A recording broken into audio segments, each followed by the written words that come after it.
Tony, I'm home. Can anybody hear me? We can hear you, Troy. All right. Thanks, Jen.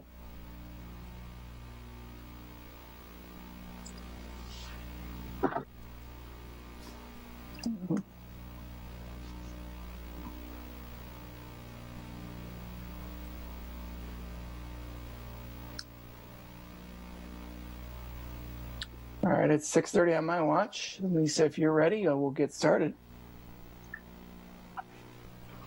All right. All right, I'll call the Village of Cottage Grove Board of Trustees to order. It's 6:30 on Monday, July 20th. This is being held as a Zoom meeting as we are still in the COVID pandemic. We are recording this so the chats and everything else are captured for posterity. And then if you would like to get on the Zoom, it is at the top of the agenda, or there's also an audio call-in number as well for those that just would like to listen in. So with that, I will ask Lisa to do a quick roll call of trustees and board members. Allen, Present. Lindbergh, Lindbergh, Oh, sorry, present. Forgot I had the mute on. Sorry. Murphy, Present. Ratcliffe, Here. Valencia, Present.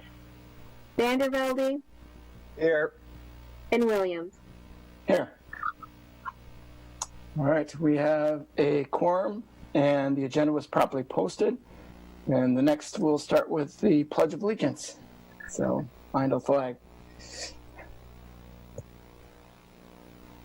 I pledge allegiance to the flag of the United States of America and to the republic for which it stands, one nation, under God, indivisible, with liberty and justice for all. All right. Item 4 is public appearances, public's opportunity to speak on any subject, whether it's on the agenda or not. So I will take a pause and allow anyone that is on the Zoom or audio to jump in if they're from the public.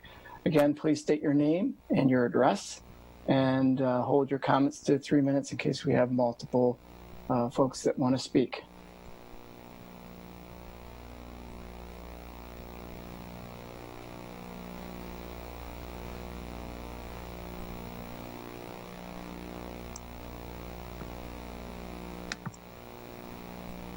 Hi, my name is Lorene Gage. I am here because, you needed my address, 501 Progress Drive in Cottage Grove. And I am here because Heidi invited me for a committee regarding diversity. All right. Thank you, Lorene.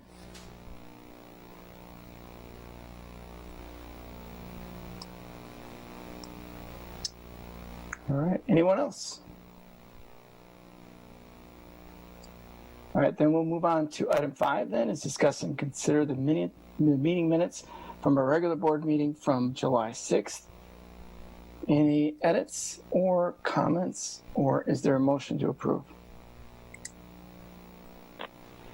I move to approve. Okay, I think Sarah beat Troy on that one. So Troy, do you want to be second? I will second. Yes, please. Thank you. Okay. All right, there's a motion and a second. Is there any further discussion? Having heard none, all those in favor? Aye. Aye. Aye. Anybody opposed? Anybody abstain? Motion carries. Item 6 is the presentations to the board. The first one is a review of our 2019 audit. I believe 2019 is so far behind us now, but already 6 months. And that is from Baker Tilly. And I believe it's Amanda Bloomberg that's joining us this evening. Yep. Is that right? Yep. Blomberg, actually. Blomberg, sorry. That's all right. All right. Well, thanks everyone for having me. I love the Zoom setup here. This is great. I believe Matt may have sent out, or someone may have sent out graphs about 14 pages here that I'm going to go over. Basically, the financial statements under governmental standards are pretty big and complex, so we try to boil it down to a few main financial ideas that I want to share. I'll periodically pause just to make questions a little bit easier when I'm done with a specific section, so feel free to jump in at that time.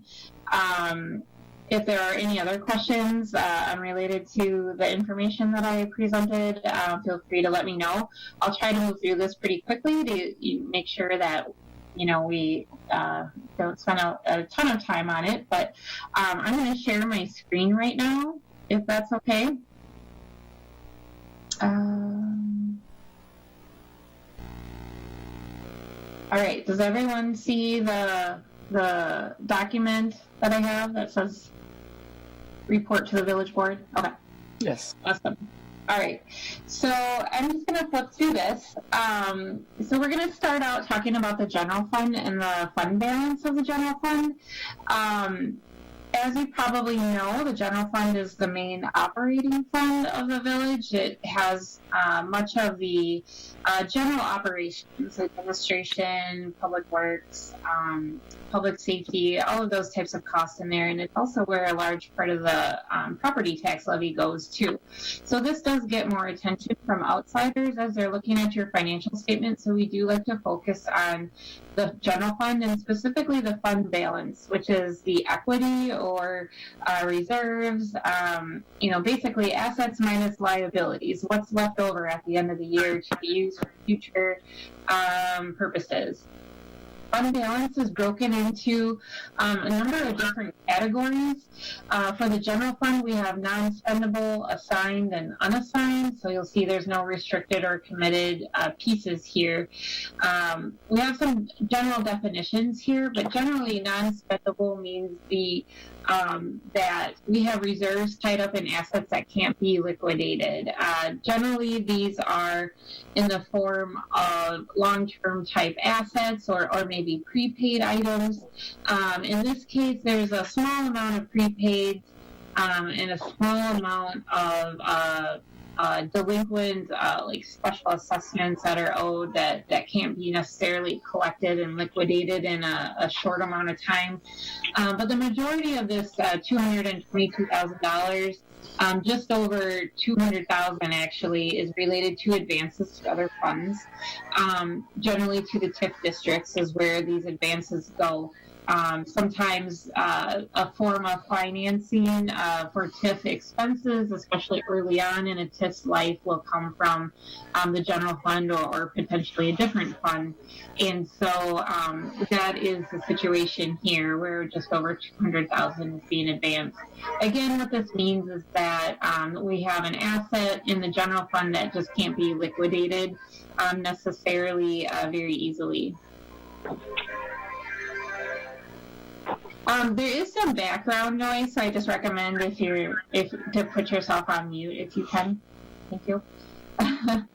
Assigned fund balance is a couple of numbers down here, a couple line items down. Basically, this is monies or reserves that have been earmarked for a specific purpose. What this $325,000 represents is the payment in lieu of tax that the water utility pays to the general fund. That's intended to be used for the subsequent year budget. You collected in 19 to be used in 20. So that is essentially just earmarked for next year. So that's what that means. The unassigned fund balance is the remaining amount, about $1.37 million, and this is free and clear to be used for future bills, actually, or for current bills. Total fund balance of the general fund is $1.9 million. So you'll see how the three categories are broken down. 71% of the total fund balance is sitting in unassigned, which is a vast majority, 12% in non-spendable, and 17% in assigned. So we move to the next page. We're going to take the assigned and the unassigned, and we're going to add them together to come up with this unrestricted. So really that means that is available to be used in the near term. What we're doing here, and over time, over the last 5 years, you'll see that we compare that assigned and unassigned combination of fund balance, and we compare that to the annual expenditures of the general fund balance, and we come up with a ratio. So we'll see how this ratio has changed over time. In 2015, it started out at 26% and has grown, a little bit of a dip, but it has grown up to almost 40% in total. Now, there's a couple of notes here. This red line down here is the recommended minimums I have on hand. This is about 17% or 2 months. This is a recommendation by the Government Finance Officers Association. They say, no less than 2 months. And most of our clients prefer to have more than 2 months on hand. And obviously, the village is well above that. The village actually has a policy that's shooting to get that percentage in between 20 and 30%. So you'll see, it's been within that range and just outside of that range, over these last few years here. Amanda, if I can just add one comment. Go ahead. The village also has a 5-year financial management plan. And with that, we have from certain years that we have planned drawdowns on the reserve. So when there's a spike up like this, it's for a purpose in the future. So there's planned uses in a 5-year window. So it won't go up forever. But having a healthy fund balance also helps our bond rating and things like that too. So that's all. Yeah, that's a good point. If that is growing, it's good that there's a reason for that and there's a planned use for it in the future. So that way, when you do use it, you can still remain within your desired range. Any questions on fund balance?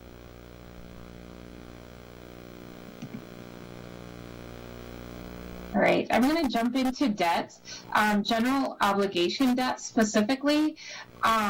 As you may know, GO debt is secured by the tax levy of the village, and so there's a statutory limitation as to how much GO debt can be outstanding at any given time. The GO debt capacity is actually listed on this line that I'm hovering over. This equals 5% of the village's equalized value, and so outstanding GO debt as of the end of the year is just over 19 million. And when we compare that to the capacity, we're in the 50 to 60% range. And so you'll see how that range has changed over time. It was up pretty high and then came back down. 50% is great, especially when you have debt outstanding with active TIF districts. That's perfectly fine. Let's see here. So over time, then, sometimes what happens is that there will be a debt outstanding, it gets paid off, and then we slowly, issue debt again, and it builds back up a little bit, for various projects, whether it's TIF related or not. And so all of that debt is included in these tables here. You'll see that the village owes some of that debt, and that would include include the TIF districts, and the utilities owe some of that debt as well. And so the idea here is that the TIFs, pay for their own debt, the utilities pay for their own debt, and then whatever's left over is paid for by tax levy. The next page looks at debt in a little bit different way. It looks at annual principal and interest payments and compares that to annual expenditures to come up with a ratio. So this is, this kind of tells you how much of your annual expenditures relates to debt. There is a recommendation here of about 20%, that it shouldn't, your annual debt cost shouldn't exceed 20%, but we see this above 20% quite a bit. It's just kind of a baseline, I think, to go by. We see it above 20% quite a bit, especially when we have active districts. And so really what's being paid for by, again, the tax levy is much lower because the TIFs generally are generating enough increment to repay the debt related to those districts. Any questions on GO debt? All right. The next 4 pages just trend the general fund's revenues and expenditures out over time. I think these are just kind of interesting to see, as a percentage of the total revenue and then the actual revenue, how have these revenues changed over time? And you'll see that most of these are pretty flat. You'll see that taxes has gone up over the years, as, the ability or the levy limit has increased over the years, so has the actual tax levy. If we look at the revenues compared to, in a pie graph format, we'll see that taxes are about 75% of the general fund's revenues in 2019. This is, pretty significant. Generally, we see, kind of 75% taken up by some combination of taxes and intergovernmental revenue. In the village's case, intergovernmental revenue like state shared revenues and transportation aids are a little bit lower than as a percentage than the average that I see, and taxes are what makes up for that. We do the same thing for expenditures. So again, we have expenditure totals trended out over the last 5 years, and you can see what's gone up and down. It's pretty common for your debt lines to go up and down just based on what the repayment schedules are structured like. You'll see the actuals for, public safety. So this would be your police and fire, taking probably the highest increase over time. Various reasons for this. As we know that they're very, labor concentrated, and so labor and benefits definitely increases over time, as we know. As a pie chart, again, we see the breakdown of, public safety, public works, and debt service being some of the largest pieces of this pie, and that's pretty typical, of the general fund. Let's see here. Any questions on the general fund or governmental funds in general before I jump into utilities?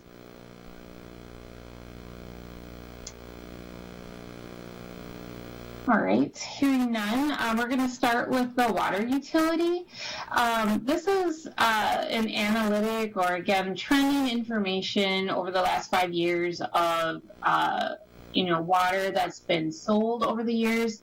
You'll see a decreasing trend here, and this is pretty typical as water conservation, efforts keep increasing.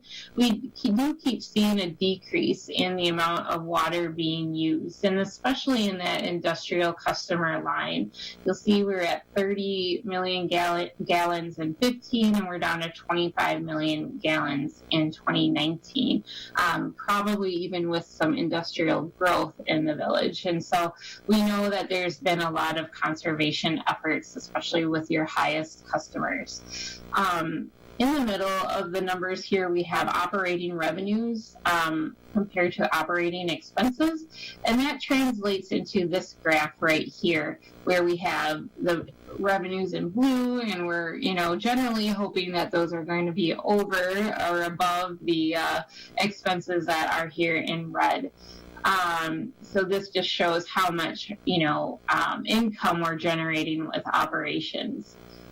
This particular graph over here talks about, or it trends out these customer consumption numbers over time to show you how those numbers have changed. So you'll see the industrial having, some of the bigger changes here, as I mentioned before. Here's where we talk about the rate of return, which is governed or kind of regulated by the PSC of Wisconsin. You'll see that the authorized rate of return that the village is approved to earn is 5.5%. In a simplified manner, your rate of return is essentially your operating income divided by your utility plant number. So, and essentially all the infrastructure that's in the ground, the pipes, the water mains, the plants, treatment plants, and such that you have in place. And so it compares what you're generating in revenue, net revenue, compared to the plant that you have in place. So these are pretty low percentages. We were negative a few years ago, but that has since popped up with a rate increase that was implemented, and it's been pretty steady over the years. So the last 3 years. So that shows a good, steady operating income that's coming in. The last information I have on the water utility talks about unrestricted cash that's available, and this is something that we take a look at to see, are we generating cash flow? Because when we think of, operating income, we do have this non-cash factor of depreciation that's in there, and so that the operating income tends to be a little bit lower than maybe what we're generating in cash. Although in this case, we do have operating income does not factor in debt payments or the payment in lieu of tax that goes to the general fund. So we do have to take a few of those things into account. But generally what I want to show here is that, we recommend having a minimum of 3 months of unrestricted cash on hand. The village has been significantly over that in each of the last 5 years, at about 11 and a half months available in 2019. Essentially what this shows us is that there's enough cash on hand essentially to pay for almost a year's worth of operating expenses based on, current year information. So that's good to have on hand and to keep an eye on as we look to see how we want to finance projects, whether we want to use cash on hand or issue debt. Down here at the bottom, we have capital assets. So this was the plant, the water mains and the treatment plant information that we have in relation to the water utility. And so we've been around this $13 to $13.5 million over the years. And then our net investment in that. So this is what we own, not owe. So again, it'd be your equity in your capital assets is 67%. We usually shoot to see this at 50% or more. So not, shooting to have less than 50% financed by debt, essentially. So that's what is happening here, where the village does have equity in 67% of its capital assets. Any questions on the water utility? We'll jump into the sewer utility. This one does look a little bit different. The PSC isn't involved with the sewer utilities rates, and so what we try to do here is really just cash flow enough funds to pay for operations. And so what I do want to point out here is that these numbers tend to be a little bit closer together as it relates to operating revenues minus expenses and calculating our operating income. But remember what's included in those operating expenses is some non-cash depreciation expense. So this reflects the aging of the infrastructure over time. And that was, almost $500,000 of the $1.5 million that is showing here in expenses. So if you take that out of the equation, there is more cash being generated than what it appears by doing a simple calculation here. So that's the main thing. We just want to make sure we're generating cash. And that's what's shown at the top of this page here.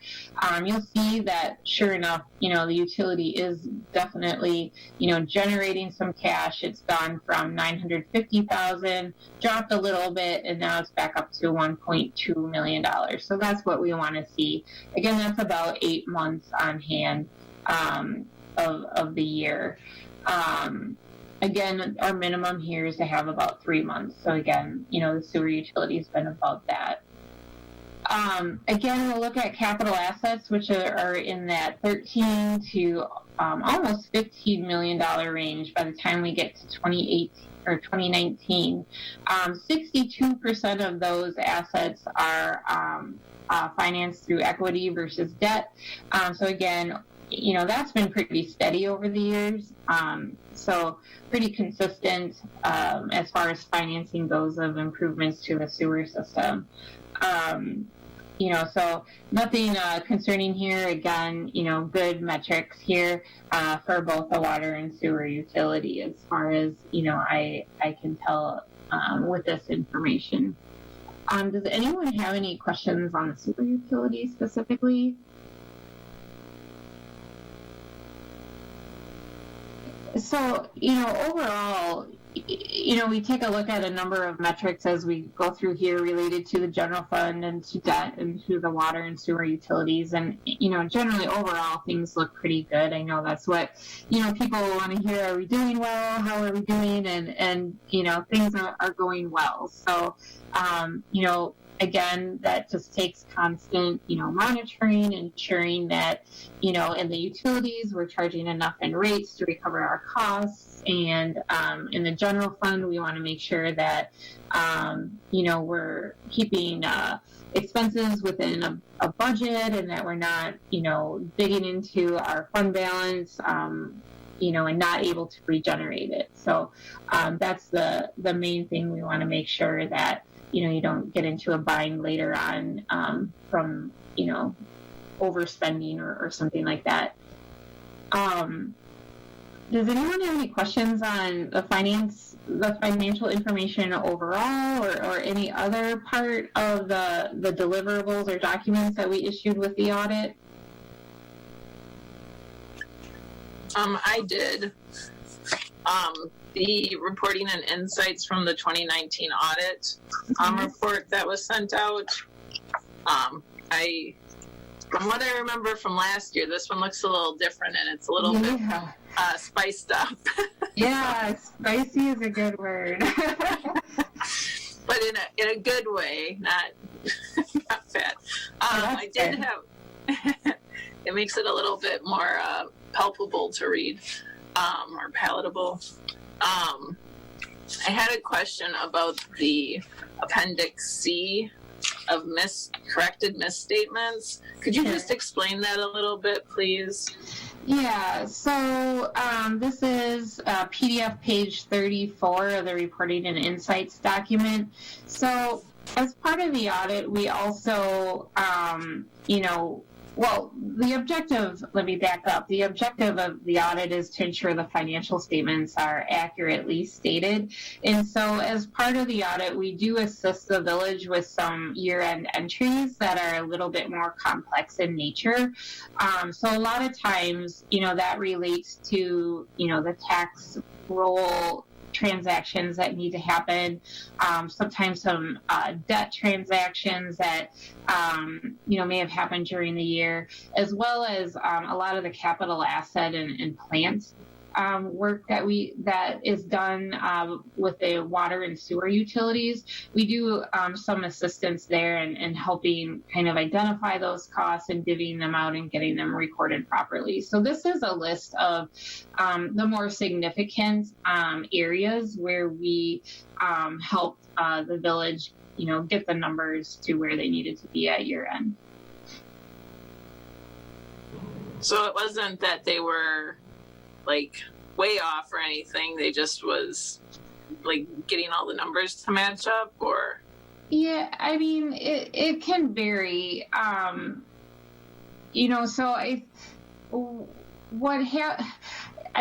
To be way off is kind of a loaded term, but what sometimes, like for example, a good example is the fourth item down in this table that says calculate and record payment in lieu of tax. That's a specific, formulaic, calculation that gets done, and we just help the village do that. So it's a year-end entry that needs to be made that hadn't been made up until the point that we, were completing the audit. Same with the water and sewer plant. All of the expenses and payments have been made. It's just identifying those and reporting them as a new asset, as well as any disposals and depreciation. So we do help with some of those calculations. Okay, great. Thank you. Mm-hmm.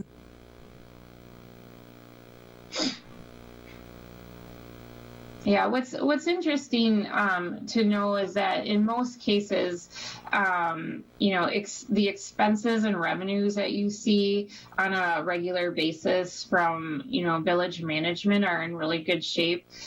What we often help with is more the balance sheet side of things. So, getting the assets and liabilities, in order, and, especially related to like your taxes and your debt and your capital asset transactions that are just a little bit more complex.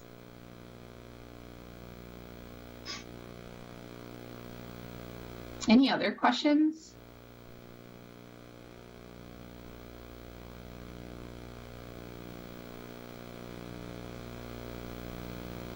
All right. Well, thanks for having me tonight. I appreciate it, and look forward to continuing working with the village in the future.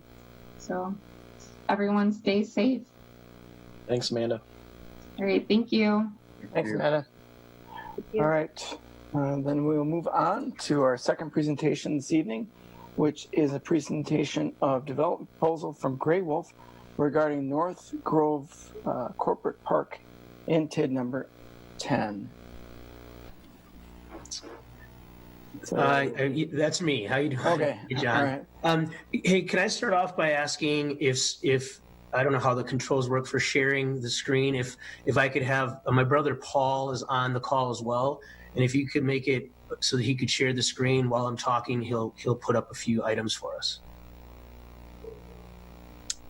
I think you can do that from the bottom screen I believe. Is that? So just tell me what you want me to put up first, and I think Okay, yeah, I just wanted to make sure you had the ability to get to it. I'll tell you when I'm ready to do so. Yep, okay. Okay. All right, well, good evening, everyone. First of all, thank you for getting us on the agenda tonight on such short notice. I'm going to start off by saying I truly hope that all of you and your families are safe and healthy, through what has proven to be some crazy times. These Zoom meetings nonstop, we've got to be trying. As most of you know, my name is Joe Wagner, and I'm the CEO and owner of Grey Wolf Partners. Grey Wolf's corporate offices are located right here in Cottage Grove, and I also reside here in the village. My office is in the retail center that I purchased from Chuck Adorsey back in 2016.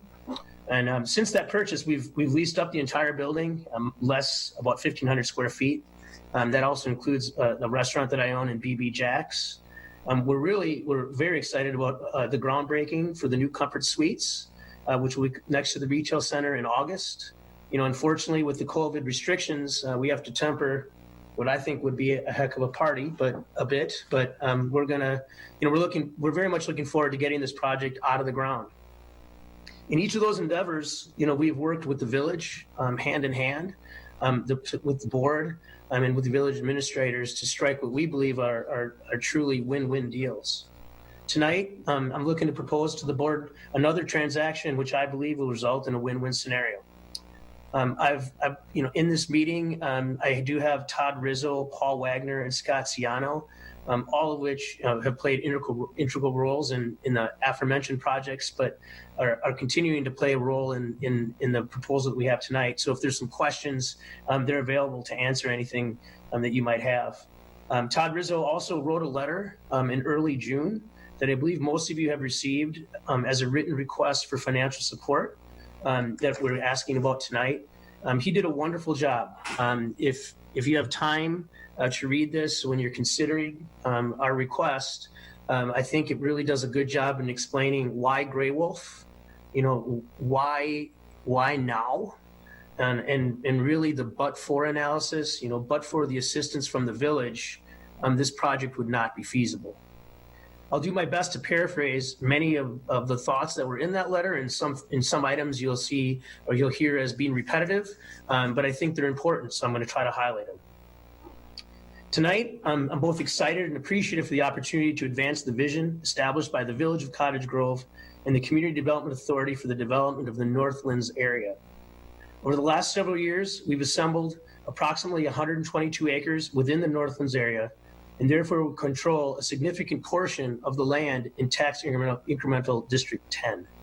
Specifically, the land located in the northwest quadrant of County Highway N and County Highway TT, with excellent accessibility to Interstate 94.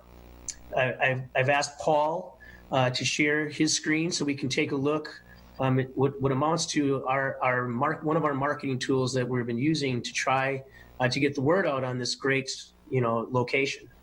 So if that can pop up here, you can see, I'm going to have them go right to the site plan, and so we can see the land that we're talking about. Okay, so the site plan here, really, it only, of course, shows a portion of the entire TID. This represents about 45% of all of TID 10. And what you're seeing here is a rendering we put together of the potential development. And I'm going to go into more detail on that in just a few minutes. Our 122 acres, as I said, mentioned 45% of the entire district. In 2019, approximately 63 acres of the 122 was not a part of the Village of Cottage Grove. It was annexed into the village from the town of Sun Prairie. This successful annexation was necessary and important to the overall project. And if you look at the bottom where Highway TT is, the blue line that comes in off of TT, all that land is the land we're talking about that was not formerly a part of the village, and we purchased that, which we really believed was a critical component of making this TID district available for development. After the successful annexation, we've been collaborating with the village, and we pursued and received an urban service area amendment with the Capital Area Regional Planning Commission. At this time, we are ready to commence the site prep and infrastructure improvement necessary for the development of this parcel. Our plan for the 122 acres is to develop a first-class business park for modern industrial and office buildings, which we have already branded as the North Grove Corporate Park. We anticipate that we'll be able to develop approximately 1 to 1.4 million square feet of buildings on the land. The project is proposed to be built in 2 distinct phases, and we will be asking for public funding for phase 1. In phase 1, it will result in approximately 640,000 square feet of potential buildings. And again, phase 1, Paul, if you can put the arrow up, basically is the first parcel, and it kind of cuts across the top there. Okay. In our model, you will see that we conservatively use industrial buildings as the payback of the TID dollars. If we would be fortunate enough to land an office building or multiple office buildings, it would make the model even better, more successful, and the payback that much quicker. We've broken phase 1 into 2 separate bond offerings. The first, we are asking to be funded in 2020 for $3.5 million. The second bond offering in 2021 for $4.3 million. The combination of the two, $7.9 million, would provide us the ability to have shovel-ready land.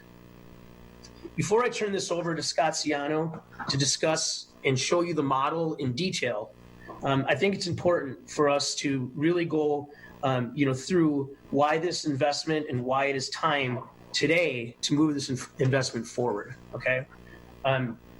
So the timing is right for North Grove to be developed and attract the high-value industrial and potential office users. The industrial market is strong, not just locally, but on a national basis, and has been described by some as being the strongest sector in commercial real estate. It's been a universal assessment and prediction recently by real estate professionals, analysts, and consultants that the recent pandemic will ultimately be a significant benefactor to the industrial sector due to the increase in e-commerce, increased inventories, onshore of manufacturing, and overall realignment of supply chains. The industrial vacancy rate in Dane County for modern, functional industrial product has been hovering around 2 to 3% for the past few years. And industrial users searching for space often find a lack of options for larger sites with good locations and or buildings that offer modern features and amenities. These are all the features that we believe we can deliver at the North Grove Corporate Park. As evidence of just how good this location is, we've had several inquiries to develop large build-to-suit projects here. Projects from national real estate owners that came to us inquiring about this land. This was happening with little to no marketing of our planned project, which has proven to us that the location and development plan hit the market spot on. We have worked with the village on some of these potential deals, and we came very, very close to landing a few of them. There have been others that have come to us, many more inquiries as a matter of fact, and we expect that to continue. Some of them, insist on us signing confidentiality agreements. We're not able to discuss them, but each and every one of them had genuine interest in being located in our community. The inability to land one of these projects, while deflating, had little or nothing to do with the location and a lot to do with the fact that we were not shovel ready. The bottom line is it was timing. As you can imagine, these large national users, they are looking for land that they can build on immediately. Many of these potential users are doing national searches. And while we hit the marks on location and our demographics and our proximity to Madison, we are short in terms of timing and feasibility. These near misses, while frustrating, but the continued inquiries have emboldened us to continue to move forward. And in doing so, we've encountered several areas where we need help from the village in producing a shovel-ready site. While the land is well located, it does suffer from some significant challenges, including, but not limited to, poor and very moist soils, a very high water table, and perched water conditions, and major topographical challenges. These challenges require us getting the infrastructure work, and particularly the grading of the site, moving as soon as possible. It is for this reason we are here tonight, to request from the village assistance in a vehicle that we can work together to move forward the first phase of the park. This will enable us to be in a position to compete with the other municipalities and developers on a national basis. We need to be shovel ready. It is imperative that we begin grading in 2020. As we all know, our winters are unpredictable and our springs tend to be very wet. By not getting out of the ground or grading this year, we will be pushing this project out at least another year into 2021, losing valuable time on the TID district, which again was established, I believe, in 2018, and the ability to capitalize on an extremely hot national industrial and office market. It is our belief that we can start moving dirt and grading in 2020, that we would be in position to market to the numerous potential users and confidently tell them that we can put in the balance the infrastructure in 2021, providing them shovel-ready sites by the end of 2021. North Grove will be one of only a few available sites, not only in Dane County for these users, but across the country. and can accommodate large industrial developments. Timely preparation of the land gives Grey Wolf and the village the best chance to attract the highest quality user, the corresponding jobs that come with it, giving us an advantage to the market. The establishment of the TID was a wonderful step forward. The project funding will ensure we do not miss on any of these new opportunities. The village has been involved and pursued many sizable projects already with Grey Wolf's team. We have missed on these projects due to us not being shovel ready. The foregoing, everything I've talked about, are all positive pressures pushing for development. There are also some negative pressures that call for development now rather than development later. The industrial market, as I mentioned, is very competitive. Other sites and other municipalities may come available given the demand. Grey Wolf, with village assistance, is ready to move forward now. We do not want to lose our advantage. The interest rate environment will ultimately move beyond its historic lows. Locking low interest rates to fund the project is very important and extremely advantageous. I emphasize again, time is of the essence. The approval of project funding is consistent with the public policy goals of the village as set forth in the comprehensive plan, but also is consistent with the needs that tax increment financing was created to address. The development of this property would be a catalytic enhancement to an underutilized area of the village. However, this development will not occur without the village's ongoing support. Moreover, it is highly unlikely that any significant development of the Northlands area would be possible unless we receive the needed financial support, and certainly would not be developed into a project consistent with the village's vision for the area. As previously noted, the challenges include the major topographical grade issues and poor soils with a very high groundwater, which needs to be addressed in order to get the property into a pre-graded, ready-to-go condition. In addition, public roads and utilities, including lift stations and forced main extension and stormwater management, are required. These infrastructure and site prep costs are daunting. Obviously, a significant portion of these needed improvements would go to the benefit of the entire TID 10, not just our 122-acre parcel, providing significant opportunity for the remaining 55% of the district. Furthermore, in a competitive market, the incentives and the amenities necessary to attract these high-value end users are substantial. The combination of these issues presents a significant financial gap between what a developer can afford and the overall cost of developing the property. In other words, without public assistance, no developer would be able to achieve a return sufficient to justify the investment risk. We are extremely confident that with this private-public partnership we hope to form with the village, we can take the next critical steps in accomplishing the goals of TID 10. We're asking for the partial funding of Phase 1 in 2020 and the balance of 2021, as I mentioned before, and we're confident that in doing so that we can achieve the goals for the North Grove Corporate Park, but ultimately the village of Cottage Grove and the entire TIF number 10. So what I'm going to do next, if it's okay, is I'm going to have Paul, share the spreadsheet, which we can then kind of go over how we've laid out the two bond offerings, and we can show you the return and how the village gets paid back from those bond offerings, or what our projections look like. Before I do that, if you'd like, does anyone have any questions or want to discuss anything before we get on to the numbers?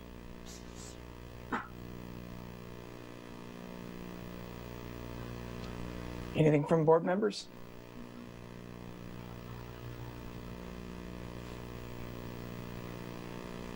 All right. Sounds like Paul, you're next.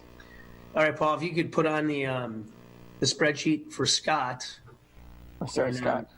Yep, and then I'm going to have Scott Ciano. He's run a lot of the numbers for us for our TIF and that we receive for the hotel and on the Cottage Grove Retail Center, and you'll see, what we're talking about and more of the specifics. And again, if you have any questions, feel free to ask. Go ahead, Scott. Thanks, Joe. Good evening, everybody. What I'd like to do here is start off by saying, besides the TID 10, repayment of the bonds that we're going to be walking through, I wanted to share with you as well that we have also done the but-for analysis relative to the existing land investment and have shared that with village personnel, and I believe they will be reviewing that with you later this evening in closed session. So let me jump to our request here for TID 10. And what I'd like to do is start off showing you kind of the project list that we've put together. In working with our development team and also with our outside engineers and consultants, we feel pretty good about our estimated costs as we start looking at this project. As Joe mentioned, we anticipate that we will be spending about $3.5 million early in the process. We'd like to have this funding available to us as we project this in October of 2020. And as you can see, most of this is relating to clearing and grubbing and dealing with our soil issues. And so a lot of dirt movement in that first phase of this project. Then by April, we hope to fund the second bond, and that's another $4.3 million approximately. And there you can see we'll be putting in our roads, lift station, force main, road improvements. So once we have this work completed, as Joe mentioned, we will be shovel ready for the southern portion of the land that's owned by Mr. Wagner and Mr. Rizzo. And again, based on the preliminary plans that we've set forth, there's about 650,000 square feet of potential building site that can be developed on that parcel. So from this page, I will take you to the estimated financing plan. So if you could show the next tab. Thanks, Paul. If you'd scroll up to the top of the page. As you can see, when you look at this, these two bond issuances, again, the total project funds tie out to the previous page, 3.5 and 4.3 million approximately. And then we have some expenses associated with issuing the bonds. So, Paul, if you scroll to the bottom of the page, you'll see that the actual bonds themselves will be about $3,670,000 for the first bond, and then $4,475,000 for the second bond issuance. And when you go through our financial, you'll note that I'm using a 2.5% interest rate for borrowing costs. Paul, if you could jump to the development assumptions. So as we look at getting this site shovel ready, there are two projects that Mr. Wagner has interest in doing at the site. And those are the first two items that I show in 2022 and 2023. As you may be aware, Mr. Wagner's done some industrial spec buildings in Madison. And one of the things he's certainly high on his list is to do another industrial spec building in the Cottage Grove Park. That would be the 125,000 square foot. We also are possibly looking at a smaller project of 30,000 square feet. And right now we think there's some demand for mini storage. Whether that's the right fit here or not, we don't know for sure. Further due diligence is necessary. But to that extent, excuse me. To that extent, we believe we'll be able to kickstart the project off and create some increment here. Paul, I lost my Zoom. Can everybody still hear me, by the way? Yes, you can. Okay, all right. Must be somebody interrupting on my cell phone. Sorry about that.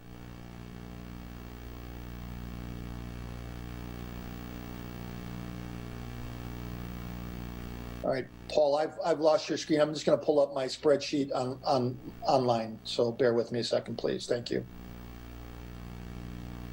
Just let me know when to turn tabs for the others. Okay.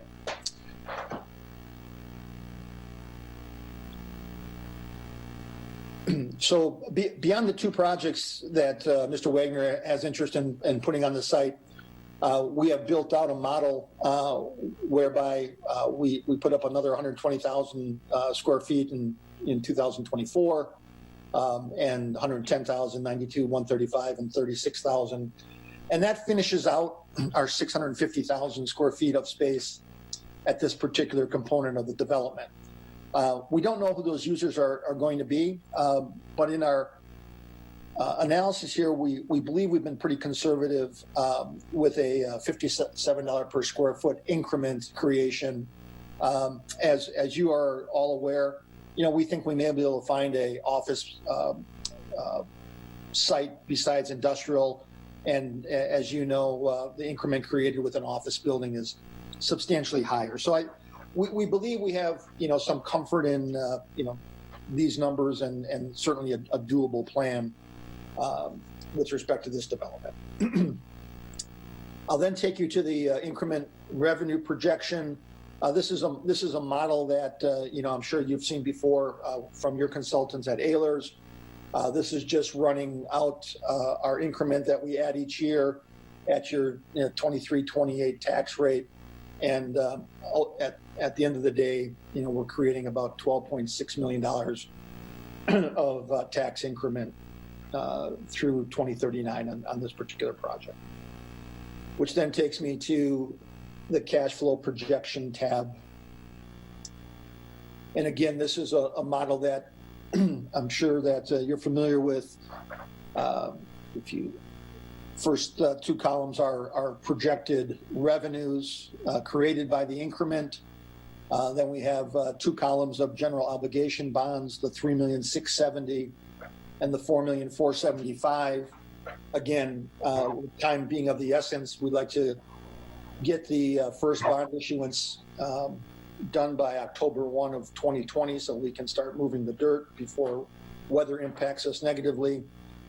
And as you run through these calculations of interest carry and audit fees, you can see that the first bond of $3.6 million would be paid off by 2034, and the remaining bond would be paid off by 2040. And at the end of 2041, there'd be a cumulative cash position of $1.2 million after the payoff of the outstanding bond issuance. So similar to the conversations you had earlier with Baker Tilly, you can see that under some reasonably modest assumptions on the development of this site, the requested funds here are serviced by the increment created within the development.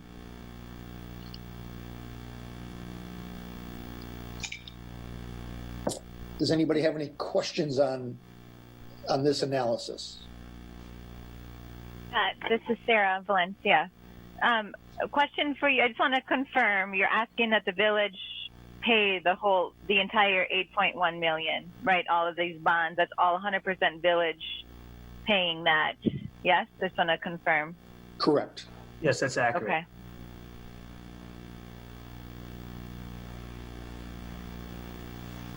So, I guess I get asked the question, we've been asked this before, and when you look at the total cost of what it takes to get this to a shovel-ready site, it's obviously much more than the request here. The request we have is for the gap, right? It's for, we've purchased the land. We've spent several $1 million in doing so. We will be, contributing our costs and the land to the project. And there's a lot of we've been holding on to the land now for 2 years. So what we're asking for is, but for the assistance of the village for the gap, the development doesn't happen. And most of, the costs here are for things that are not, solely just for our 122 acres, right? So it's the for instance, the lift station, which would be utilized by the entire park. What we're asking for here is, of course, only half of our 122 acres. And so, I want to make clear that this is, the TIF needed to develop the entire TID 10 will come in phases, right? So the next, if we get to phase 2, it would be an additional request, right? Because we're going to need to add some roads and extend the sewer and water and those types of things. And Joe, I'll just add to that. So when you get a chance to look at the land investment analysis, you'll see that the second phase request is reflected in there to kind of give you a sense of what we think those costs will look like to finish the roads off. And I believe the lift station will be part of that second request. Where is that, Scott? I'm sorry, I don't see. Where is that phase 2 piece? Are you talking physically or the analysis? In the analysis. Yeah, that is that one of the tabs? No, I'm sorry. That land analysis will be shared with you in closed session. Got it.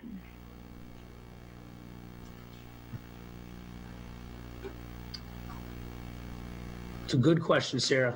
I'd want to know what we're spending our money on too, right? If I could speak up, this is Trustee Troy Allen. Again, Mr. Wagner, I commend you for everything you've done for development in the village up to this point. Everything you've promised us has been delivered upon, and we have a much nicer area where you're developing than we had prior. A couple of questions though. Did you know these types of improvements needed to be made when you purchased the land? I wish I could say 100% yes. Of course, I knew that it's farmland, right? There was going to definitely be needed, infrastructure and sewer and water and grading. And yes, we knew that. As did the village, right? We put together a TID district, or the village did in 2018. Am I surprised, that it's as expensive as it is? I'm going to say yes and no. I mean, we do development often. You never know until, you start the process. And the only way that, we were going to be able to get this process moving forward was getting control of that really, in my opinion, the catalytic piece was that acreage that was not a part of the existing TID and needed to be annexed in, because it's the gateway to the entire parcel. There's risk, and I took it, and I took it with the thought process that with the comprehensive plan in place, that the village had the same feeling that I do about this location, that it's a really good location, and we will land the tax increment and the tenants, but we just have to be in a better spot to do so. And the only way to get there is by improving that site and getting us in a position to be shovel ready. Okay, all right. And at the time of purchase, how were you planning to pay for the improvements that you knew that needed to be needed? Obviously, I think this is above and beyond what your thoughts were, is what I'm hearing. But what were the plans at that juncture? Well, to a certain degree, the TID district was already established, so it was thought that the village was willing to assist in providing the sewer, water, and the roads, etc. So that was a significant part of my plan. The other part of the plan was, we really were put into, I don't want to say a bad position, but we were put into a position where I had a large user And the bottom line is that large user made it clear to us that they thought this was the site. And they were, I can give you some of the specifics. I'm not supposed to say the name, but it was, 1 million square feet and 1,000 jobs. And I had the land under contract but I had not closed on it. My seller, as many of you know, was unwilling to move her number, to say the least. I'm actually in a lawsuit because of it. The bottom line is that if that deal would have happened, all these costs would be minuscule, and everyone and their grandpa we would have taken care of it. It was a calculated risk. I mean, the way we had it set up was I was going to close on it, and we were going to bring 1 million square feet to Cottage Grove, and trust me, we would have put that sewer, water in, the whole 9 yards. Sure. I guess with the demand that you're seeing, why do you need the help with financing then? If this is going to be such a hot spot for us, because why are we investing over close to $8 million? Sure. I mean, that's really the but-for clause, right? And I think even, if you talk to Matt and Aaron on the few deals that we brought to the table, and there's been several, the reason we've been turned down is because we're not shovel ready. We're just not ready to be out of the ground, and no developer has the $8 million to put themselves in that position, right? And so, unfortunately, it would have been great had we landed one of those deals, and it was a long shot for us, and we gave it a good run. We tried, but the answer from that large tenant I just told you about, there was a local large deal that didn't pull the trigger. There's 2 or 3 other, anywhere from 100. We have a 300,000 square foot request that just came through last week, and their request is for shovel-ready, developable land. They want it now, right? And when I tell them we're at least a year away, they go away. Okay. All right. What guarantees are in it for the village? And you've got great projections and stuff, but what happens if those projections aren't met? Are you willing to give the village, 2024 $500,000, 2025 $500,000 to repay this if the development doesn't grow as you indicate you project it to do? No, I mean, the bottom line is that I've already invested. I don't know. We're into it about $3 million so far. It'll be more like $6 by the time we get through the phase. Phase 1 and 2, I am willing, as the sheet showed, if we get the initial 3.7 million, we'll start the grading process. Hopefully we can land something between then and when we ask for the second part of phase 1. If we don't, I would commit to the first 2 projects, and whether it's self-storage or a couple of speculative industrial buildings, I would commit to doing those projects. But any guarantee above and beyond that, no, I wouldn't be willing to do so. Okay, all right.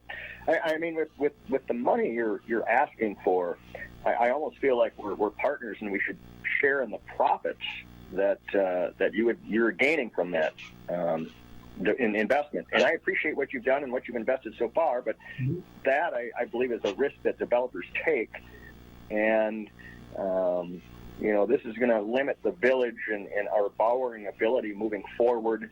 I'd be interested to see what Ellers has to say about that later on in tonight's meeting. And we have again. I'm sorry to mean to interrupt. We do have a what we call the but-for analysis that we will show you, and I guess we won't show you. The other the attorney and Matt and Aaron will show you in the closed session, which will show you the gap, right, that's in place, which would make it it's not possible for someone to come in and take that kind of risk, right? It'll show a significant loss. As a matter of fact, on both phases, it's almost double what we have here, right? So we have invested, and the bottom line is there is significant upside. We're showing you a conservative model, and if the village is willing and able to move forward with some of this or with this, I think you're going to end up with a significant return in the jobs and the tax increment that you want. Okay. Yeah, these types of, thank you. I'll just add one comment. I mean, these types of business park developments, this is a common structure. Haven't done this for 20 plus years. And actually, I think, the TIF law, when it was created, I think one of the primary reasons was to help develop these types of business parks. And so, this is one of the tools that's out there to bring these types of developments to market. And TIF is the tool. And I think that's why the village created this TIF a couple of years ago, because they want the benefits of the jobs, the tax-based long-term revenue stream, and TIF is the tool to get there. And, we're modeling this after, very similar projects that I've been a part of in the state. And so your questions are valid. And, when you guys discuss it in closed session, I think the picture becomes a little more clear, at least from our perspective. No, I appreciate that, definitely. I guess I'm also a bit concerned, and we can talk about it with Ellers later on in the meeting here this evening. But does this curtail us from having TIF money available to help someone that wants to build that 1 million square foot, that 300,000 square foot building? Because I'm a bit concerned about that. We're putting all our eggs in this, and if it doesn't develop, it doesn't sound like we have any guarantees, and we're borrowing money far in the future of a payback, and that's a concern in my mind. That's all. Yeah, no, all those are good questions. I think it's easier to answer some of those in the closed session. I wanted you make sure you keep in mind when you look at this as in the whole. All right, I don't want to disclose too many, but I can tell you that for the big project we talked about, there was increment available in addition to what we're asking for right here to get this going, right? So additional incentives for incentives, yes. And let me also say that, remember, a portion, and it's a significant portion of the upfront dollars, for the remainder, you remember the remainder, 55%, and including our phase 2, I guess, there'll be a lot of the costs that are eaten up in phase 1, right? So we're showing in the model and the cash flow projections that we will pay this back in the time frame of your, of the TIF, and put some money in your pocket, and that's if it goes based on these very conservative assumptions. We could land one, office building. We could end up in, coming back for phase 2 way faster than what we're showing here, because of, we're very successful, right? I guess what we're saying is that, there's, you guys had the vision to put the TID district in place, and we're assuming based on the comprehensive plan that it was because you see this as a logical, opportunistic place for development, and we feel the same. However, the land isn't development ready, right? So we need to do something about that. Otherwise, it'll sit there as farmland for another 20 years. Sure. Okay. All right. Thank you. Thank you for the answers. I definitely appreciate it. Yeah, no problem. Any other questions? This is Sarah again. Can you, is this kind of, and I'm sorry, I don't know what we're talking about in closed session versus here. The question I have is, if we were to come back and say we can't give you 8.1, we can give you something else, a portion of that. Is this an all or nothing kind of ask, or is there some room in there? Well, again, that's what we did break it down into two, GO bonds. The first, being the 3 point, I guess a 6 with all the funds in there, 3.5 million. I mean, if that's what you guys feel comfortable with to get us going, I can tell you that won't get you shovel ready, but it'll get you a lot closer than shovel ready.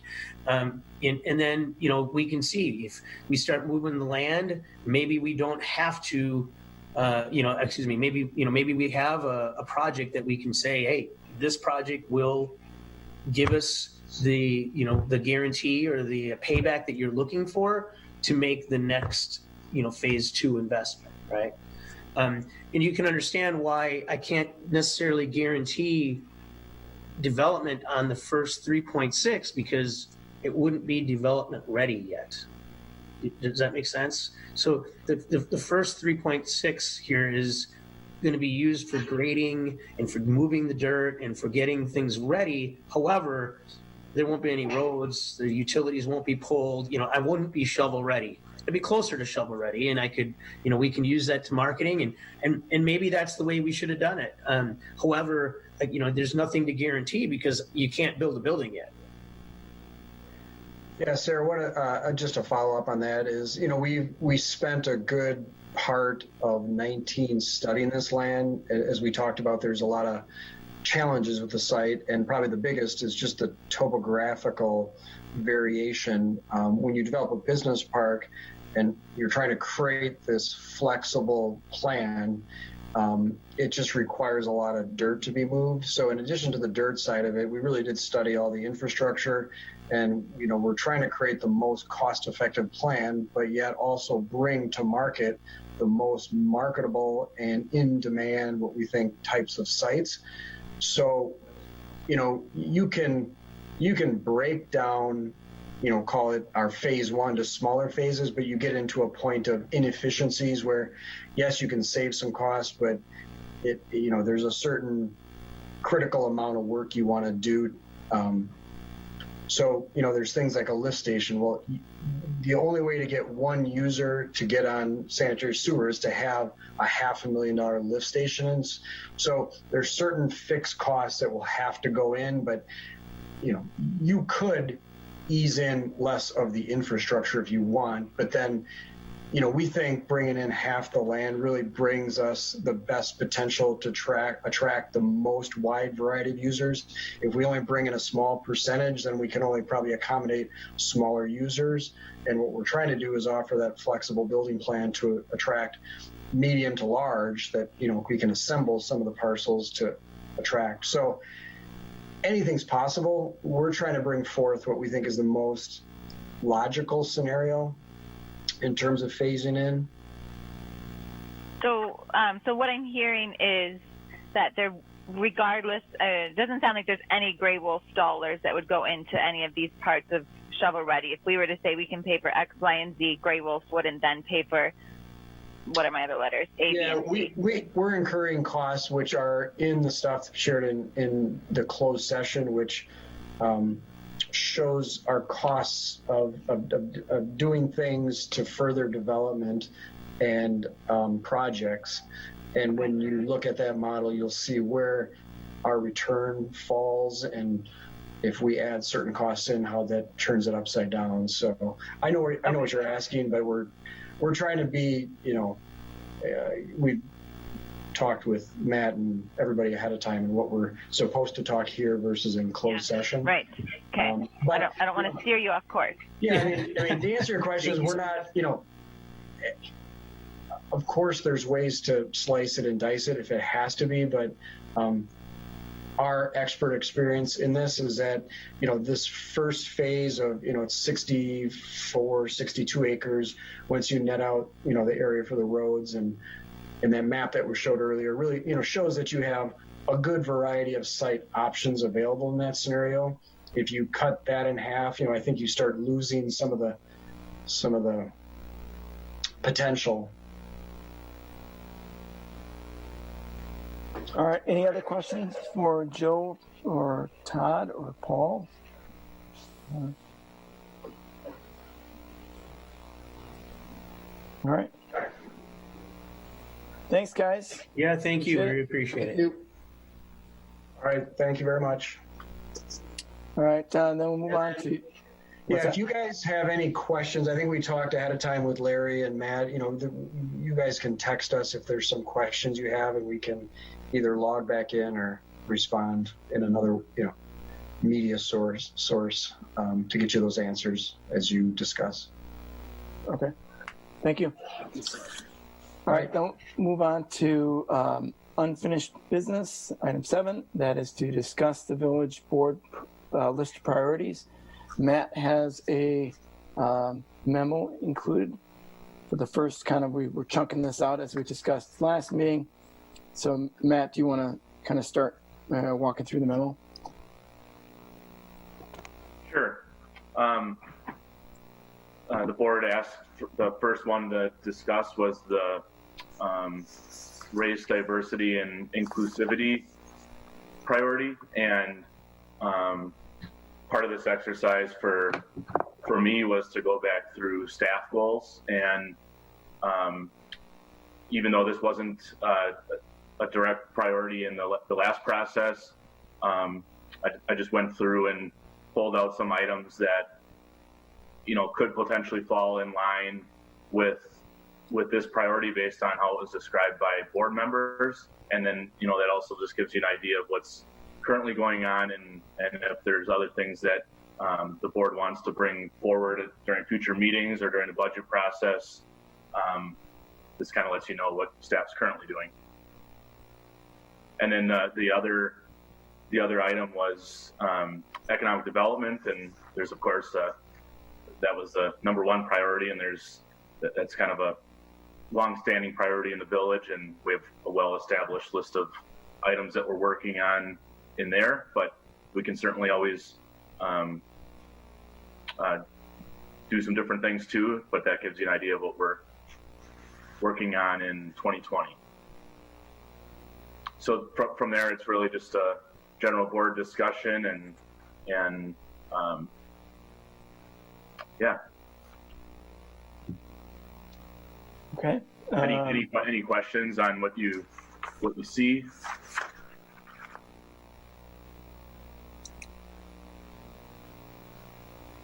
Matt, I think it's a good list. Good. Well, I think it's a good list, but I guess I do, in the questions that you have in the memo, Matt, I appreciated the questions to ask yourself. The first one, are the current staff goals objectives adequate to meet the board's priority for this topic? For the diversity, equity, and inclusion, I'm going to have to say I don't think that those items really get to the heart of diversity, equity, and inclusion. But at the same time, I don't know how much we can rely on our staff to do that versus how much it's on us as the elected officials and the policies and decisions that we make. And so I feel like, a couple weeks ago, we voted on a resolution for diversity, equity, and inclusion that we made some commitments to. And I'm a little bit, frankly, concerned that that it was just a stamp and that there may not be full commitment behind actually following through on some of those pieces. I'll just use the moving out experience from Plan Commission and affordable housing. Very,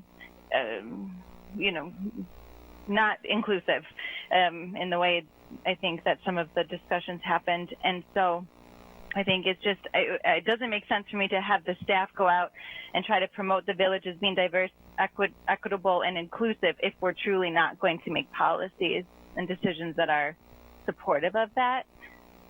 So I just more put that out to my colleagues on the board to see if you guys had any thoughts or similar comments or what your thoughts are to that. Sarah, this is Heidi. I definitely agree with your statements there that I think that this does really fall on us as elected officials, and kind of trailing on the housing issue, I was at a recent CARPC meeting, and there was a speaker she's a professor from UW, and she talked to us about policies that created exclusionary housing and the history of racism and planning and development and the lasting impacts of things like redlining and post-war development and how that's really created underlying segregation that we see continuing today. So continuing to pass exclusionary zoning and policies that are not inclusive is not going to make us any closer to our goal. I proposed in my priorities to start an ad hoc committee that would bring in stakeholders, not necessarily our traditional stakeholders that we might see, attend village board meetings, but reaching out farther into the community. I reached out to the Parent Equity Council through Cottage Grove to see if there was some support. So that's how I reached connection with Lorraine Gage on that, to kind of get education about how our policies impact what our community looks like. So I'm proposing we move forward with a committee that could work with speakers, guests, or even propose, working with an organization like Melissa sent us earlier today. I fully agree with both Heidi and Sarah on this. My fear was exactly what Sarah had a few weeks back. I felt like, are we just throwing a stamp on this? And, with the whole incidents that happened in Minneapolis and everything, it's like, are we just riding the trend and saying, okay, we're going to make a statement publicly, or are we going to go through with it? And I really honestly think we need to put our heart where our mouth is and go through with it. So I really like your idea, Heidi, of the ad hoc committee. I think that's a great starting point, and I think it needs to happen. That's my 2 cents.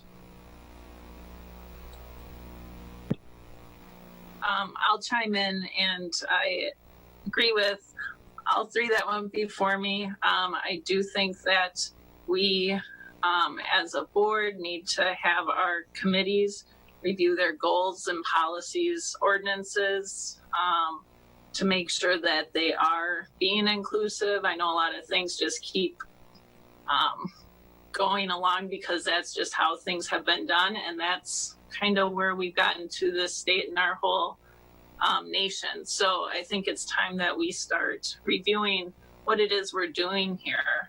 And I don't think necessarily that we, as a board, know how to get to that point because we aren't people of color. We don't know how we impact that portion of our population because we aren't in their skin. So we do need help in that spot, and that's why I did send out that email earlier today, just so that people would know that there are companies or businesses that do help with that thing. Because we could form a committee, but what good is it if we're not putting forth the right type of policies and looking deep enough? Yeah, I agree with everybody in their assessments that we need to have actionable items. To your earlier point, Sarah, a resolution, I've seen them before, and at times they have a tendency to get dusty on the shelf, and we absolutely don't want that to take place with this. The suggestion of the ad hoc committee, I think, is a great thing to consider as a next step. And to Melissa's point, we can't say that we're the experts. We need to consider others in our community, especially people of color, to have an opportunity to weigh in and potentially be part of this committee.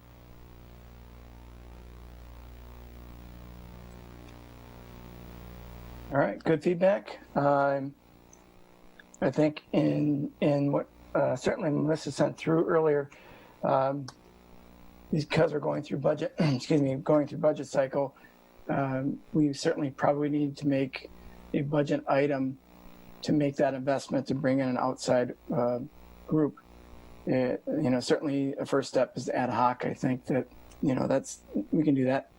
That's nothing, for a commitment, but it is a commitment certainly to take a first step. But to bring in that professionalism, to really take a look at internally from, someone that's done it before is probably the best investment that certainly we can have for a community. In the meantime, that's something that unfortunately, because unless we do something out of cycle, which we could do, that's not something that's going to happen today. The ad hoc committee that can start bringing in different voices certainly could bring in something that can happen very soon, and then that group of folks may actually provide some insight into kind of a budget item or other organizations that would be good to tap into when it comes to this particular area. So it sounds like we got some actions. Do we need a motion to form an ad hoc diversity, equity, and inclusion committee? Can I make that motion? You certainly can. Okay. I'll second. All right, first and second. Do we know what that committee would look like, Sarah? I mean, do you have an idea as far as number of members, or you want us to kind of work with staff? Go ahead, Melissa. Is Lorraine still on? Does she want to say anything else about this? Because she did speak to it at the beginning for less than 3 minutes. I still see her. Lorraine? Yeah, I think this is a great idea. I think it's a great start. Definitely including people of color and people in our community would be a great start, a beginning. I think having a person from your board as well, so someone that can make decisions as well would be important as well. And I think having people of color, but making it diverse so that people understand what our issues are would be really helpful. But yeah, so I'm on board, and I think there would be definitely people of the parent equity group would be very interested in participating. Hey, Lorraine, how did the parent equity group get started? So I believe this was before I came, where it was, but it started with Forever Friends with Ann Ahern, and then that then grew a couple years later into the parent equity group, which was pretty small, just about a year ago, about maybe 7 or 8 members. And then we had some issues in the district, and it grew even bigger. So we're expecting it to grow, and actually having a parent equity group in every school. So yeah, I would say about 50 at this point. Wow. So it's not like a committee, it's just a group that gets together, or how exactly is that? Yeah, it's a committee. And we meet on a regular basis every month at least. So those other members that I mentioned, we're still deciding of how we're gonna, include them in the committee, but definitely we're expecting it to grow. Okay. And Lorraine, is it a committee of the board, the school board? Yes, but not of the school board. No, it's they're appointed through the superintendent though. The superintendent. Okay. Yeah. And just a point of clarity, then this group of folks then makes recommendations to individual schools or the school board, or all the above and then some all of the above. It just Okay. varies on the type of issue it is. Okay. Yeah. Can I make a suggestion? Sure. If trustees would, is there a motion on the floor? I didn't. Yes, there is. Okay. For the next meeting, maybe trustees could bring forward a proposal to clarify some things, as far as the makeup of the committee, and maybe a mission statement and some objectives. Might be a good way to kind of kickstart things. So maybe the motion other than trying to figure this out tonight, since it's not a formal agenda item. Do you think we could still put a notice about, because we have our committee application form people can fill out, or a notice of people that might want to join said committee, on our social media or something? Yeah, that's a good idea. Already have members that might be interested in joining. You bet. And this is Larry. Since it's not on the agenda and we're going to bring it up again the next meeting, you might just say, the board is planning on creating this committee rather than saying it exists. And that way we'll just all be right in line with what we're required to do. Do you want no motion? Should I take the motion off, or do we just not vote on it, or what do we do? You could provide direction to yourselves. The recommendation, the motion is recommend that we create the motion. Yeah, okay. Go ahead. I was just going to say that the recommendation to create a committee around this area is what and the board commits to discussing this at our next meeting. Yeah. I think that's what you're getting at, Larry, right? Then we're still in line with Robert's rules and everything else. Perfect. Okay. I don't know if Lisa got that. John, can I jump in? I want to thank Lorraine for responding to my inquiry and joining us today. Oh, absolutely. You're welcome. Thank you. In any way I can help, let me know. Have a good Do you night. know who? Hey, Lorraine, I'm sorry. Do you know who we could send an email to at the Parent Equity Group to let them know that we're forming this committee and are looking for members? Sure. I think Heidi sent one to Justin. I would do another one to Justin and Anna. Yeah, because they are the leaders of the group. So. Perfect. Thank you. You're welcome. All right. Have a good night, guys. Thanks. Thank you again. All right. We have a motion for recommendation to start this committee and discuss it at our next meeting. Any further discussion?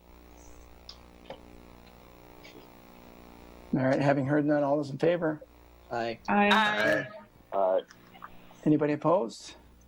Any abstain? Motion carries. Other items, so that was just the first question that Matt proposed, and we went through that he asked us to ponder. And I think we kind of hit a couple of those other ones. Is there any further discussion on this particular priority? As far as the equity and inclusion, or are we moving on to the economic development? I was going to finish up. Okay. Yeah, this one, and then move on to economic. I'll just say that I know that it's quite a topic that I think that we need to be really, I don't know the specific word I'm looking for, but I think we're going slow and making sure we're doing it right is a good path to follow. Okay, good. Any others? All right, then we'll move on to economic development. Thoughts there? Other than push on the gas pedal or electric car pedal. Oh, I did have something that I had in my list a little bit, was the beautification budget. I think that I enjoy spending time on streets that have, pretty things. So I know that we had that in the budget this year, and I would like to see that continue, just to make our commercial areas more enjoyable for consumers, residents, visitors, to spend time near our local businesses. So I think that supports economic development too. So I would support continuing that in our budget. Okay. And do you mean like with more greenery or with murals or murals or? Yeah, JJ might not be too happy to hear all my suggestions, but I've suggested flower planters on the light posts, kind of in our commercial area. Yeah, greenery, maybe benches in, certain areas. So if you go get an ice cream at a place, you can sit on a bench and eat your ice cream, and, kind of smaller things like that, that I think make a difference when you're in your own community, supporting your local businesses. All right. I was, as far as my portion of it, I have that residential growth really plays into the economic development, because if we get businesses in, they do need workers. And since a lot of our community is a bedroom community, that means our people already work elsewhere. So we need new workers and places for them to live. And especially if TID 10 develops, we need more housing available and different types of housing. So I think as part of the previous priority that we just talked about with inclusivity and equity, it goes hand in hand with the economic development. Businesses want to come to a community that will have workers available that don't have to rely on commuting.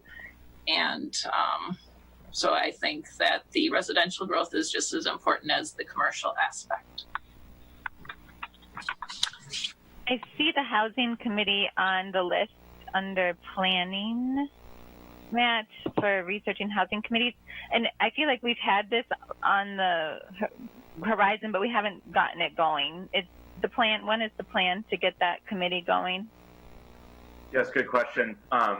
We put it a little bit on hold just because right when we were looking to kick it off and find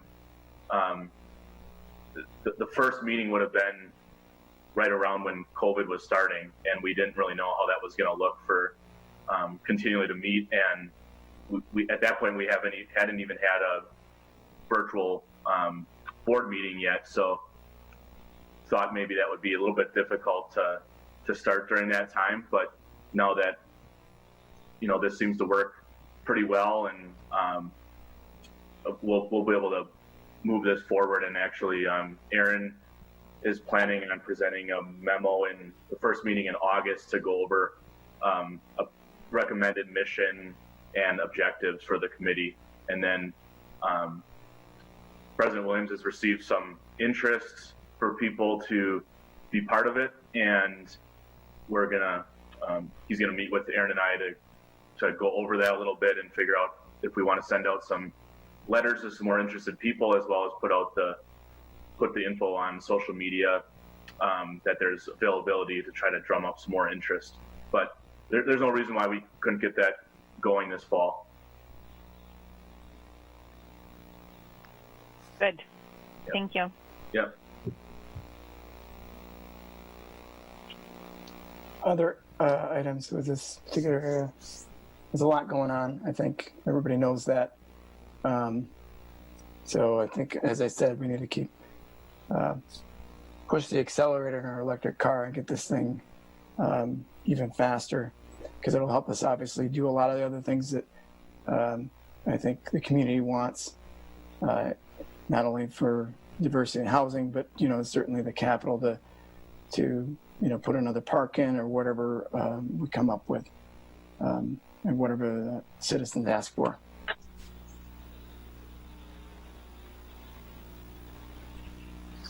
Other comments there, or we'll step away from this and move on?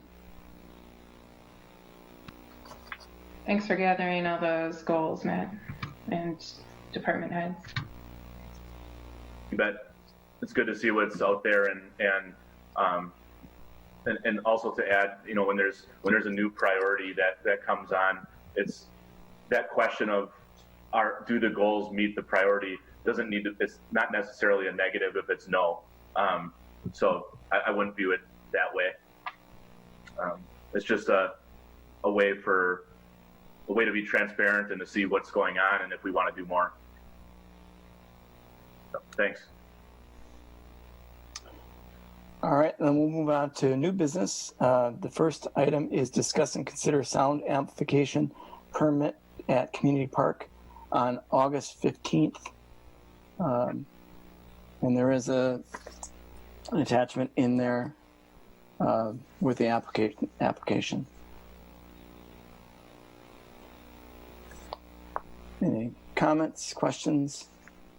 I Motion? don't see any issues. I'd move to approve the request for the sound amplification permit for August 15th for Kelsey and Austin. A second. Second.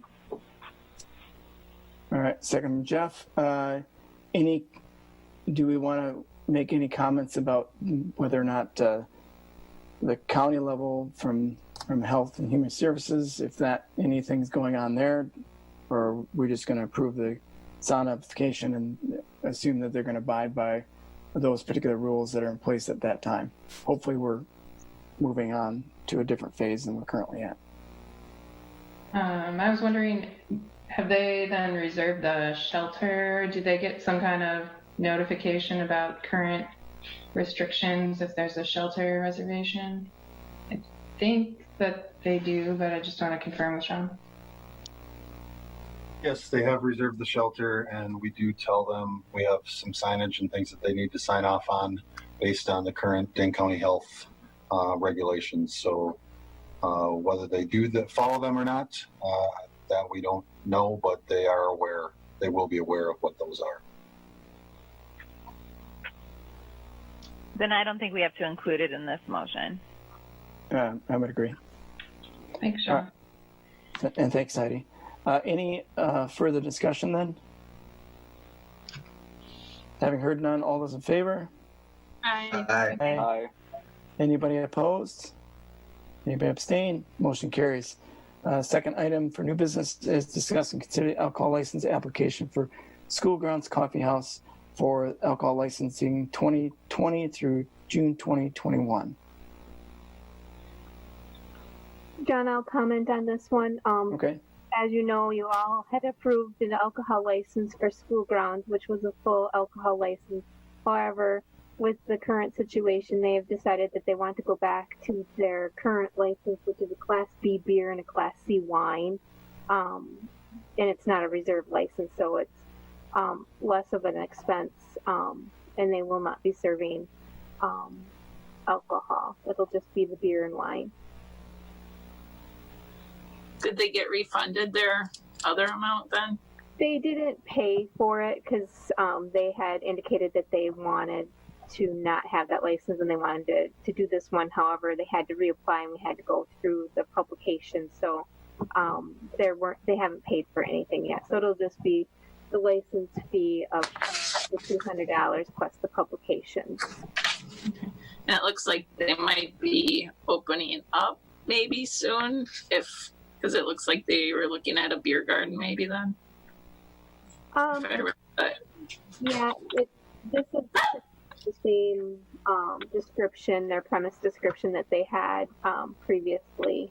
They're just very descriptive, which is very nice. Well, it'd be nice if they did open. Just one thing, Lisa, just for clarification, is this a renewal or is this a new license? This is a renewal because they did hold it prior to this. So their previous license was a Class B beer and a Class C wine. But when they went for renewal, they went for the full-fledged because they had a different business model, and that has since changed. So okay, thank you for clarifying.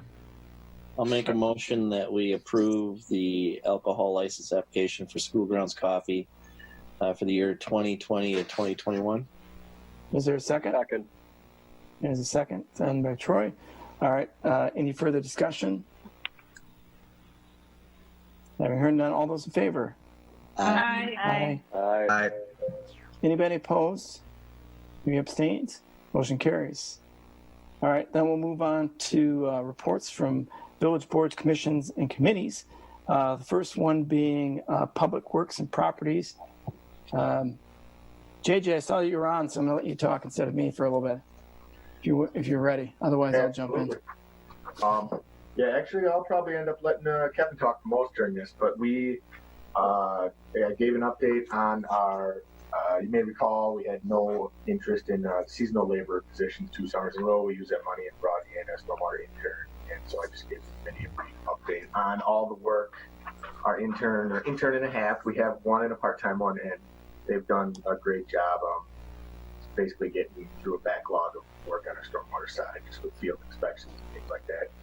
And then we had some updates on the Clark Street planning, as well as the bike path planning. And then main thing was Kevin has discussed and considered this evening for some work we may be doing out in the Commerce Park to make those a little more shovel-ready. Sure. Thanks, JJ. Task order, I believe, is included in the packet. Talked about it at Public Works. What this basically does, I've mentioned previously, we did some soil borings on the vacant lots, and 4 of the vacant lots there at the Commerce Park.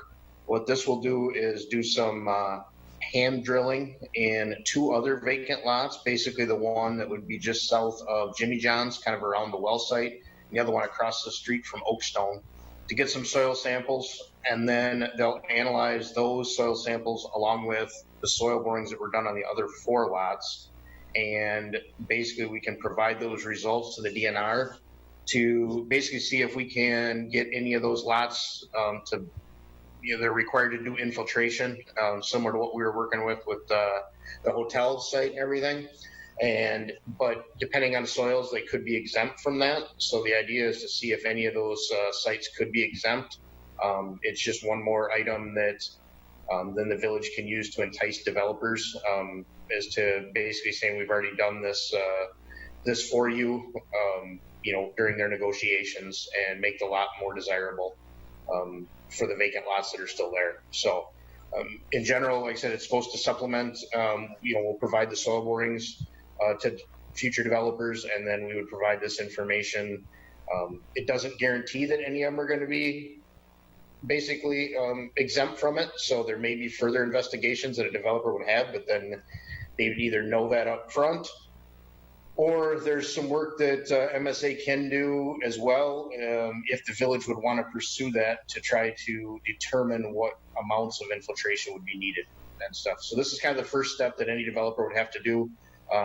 So like I said, it's basically getting the vacant lots are more basically shovel ready, as they were talking about, and so a developer would know and be able to negotiate better as to what's needed on each site.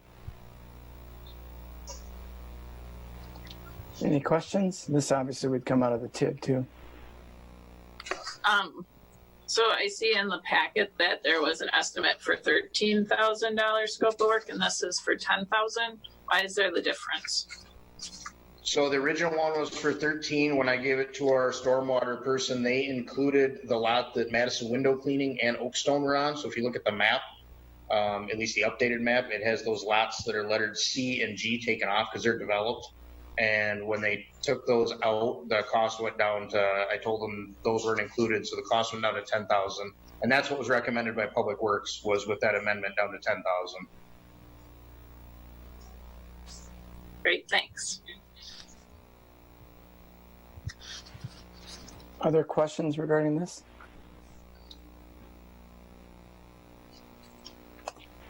Ms. Heidi, I'll make a motion to approve the task order for the infiltration analysis of the vacant Commerce Park lots. Is there a second? I'll second. Second by Paul. Okay. Any further discussion? Having heard none, all those in favor? Aye. Aye. Aye. Aye. Anybody opposed? Any abstain? Motion carries. JJ, anything else in Public Works? I think you. Nope, I think we covered everything. Okay. I have a quick question for JJ. I don't know if it's something the stoplights at the corner of where Glacial Drumlin School is, so CVS, are those on timers? Is that how it works, or is it by the? There's sensors in there for jeepers. It's been a long night. Damascus. Okay. Yeah. They're not super fast, but City of Madison maintains those too, so I could always have them come out and just take a look there, confirm they're operating as intended. The only reason is because I've noticed I'm a motorcycle driver. They don't detect motorcycles, so you just sit there and sit there and sit there until you finally. You don't want to break the law, so you put on your right signal and go the other way, or turn around and go down Manly. So I don't know if that's something that could be looked at or not. So I can at least ask the question. I will see what I can find out. Awesome, thank you. And while we're on the topic, for those of you who are motorcycle riders, if the lights don't recognize you and you wait for a sufficient period of time and there's nobody coming either way, you are legally authorized to drive through the red light. That's good to know. And my video was out for a second. Was that you, Jeff, that brought that up? Yes, it was. Yep. Okay, I'll send you that statute just in case Chief Labor or any of his people ever gives you a hard time. I don't want to make them mad, so we're good. Jeff, I think it's like a motion light. You got to wave your arms, like in the office, whatever, and the lights go out. I think that's what it is. I sit there at the light and I just pray for a car to come along coming from the town side of it, just so it changes, but it gets frustrating. All right. Then we'll move on to, I think it's Utility Commission is next on our agenda. I think it's Heidi. Yep. Wasn't a particularly long meeting. We talked about a utility easement regard to a homeowner's project. We talked about water sampling and how that's kind of been moved back. The time frame's a little bit more relaxed during COVID-19, but it is moving forward. There's been some training on the automated meter system, and it seems to be going well so far. Those are all my notes I had, unless JJ has something else to add. No, I think you covered our brief utility meeting. Was the easement approved for that? And that just stays in utility. That's approved in utility, so it doesn't come forward here. Yep, that's correct. That was a sanitary sewer easement, so that's the 100% the purview of the Utility Commission. Oh, I didn't want to vote on it. I just had known they had come to previous meetings, so I never knew what the final outcome was. So. Yes, and thank you to Larry and his team for getting us a workable easement agreement for everyone. All right. Well, thank you, Heidi. Thank you, JJ. Now we'll move on to Ad Hoc Glacial Drumland Bike Path Committee. There's a discuss and consider here. I think this is Melissa, right? Nope, Sarah. Sarah, sorry. That's okay, unless Melissa wants to take it.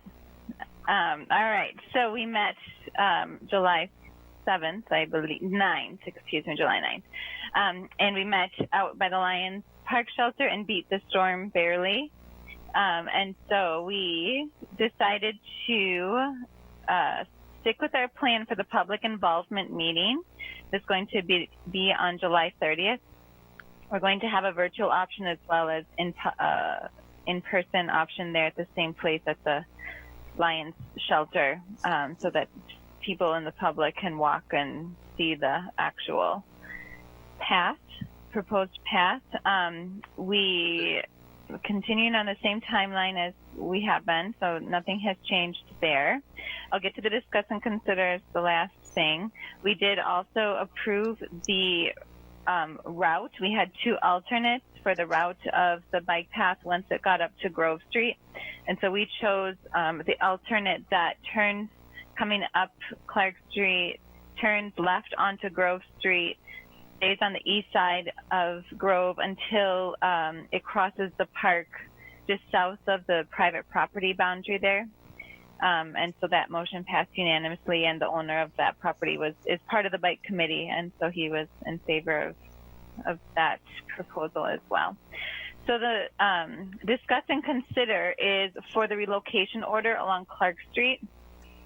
And so I'll do my best to explain it and then let Kevin or JJ jump in. But basically, it's it allows us to gain easements from the property owners there for the construction.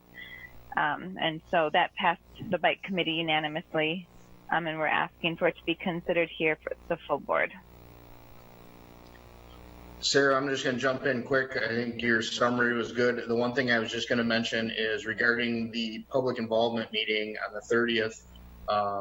Lisa sent out emails to the groups today, so you should be getting one as well for that meeting. But we did change that to an all virtual meeting.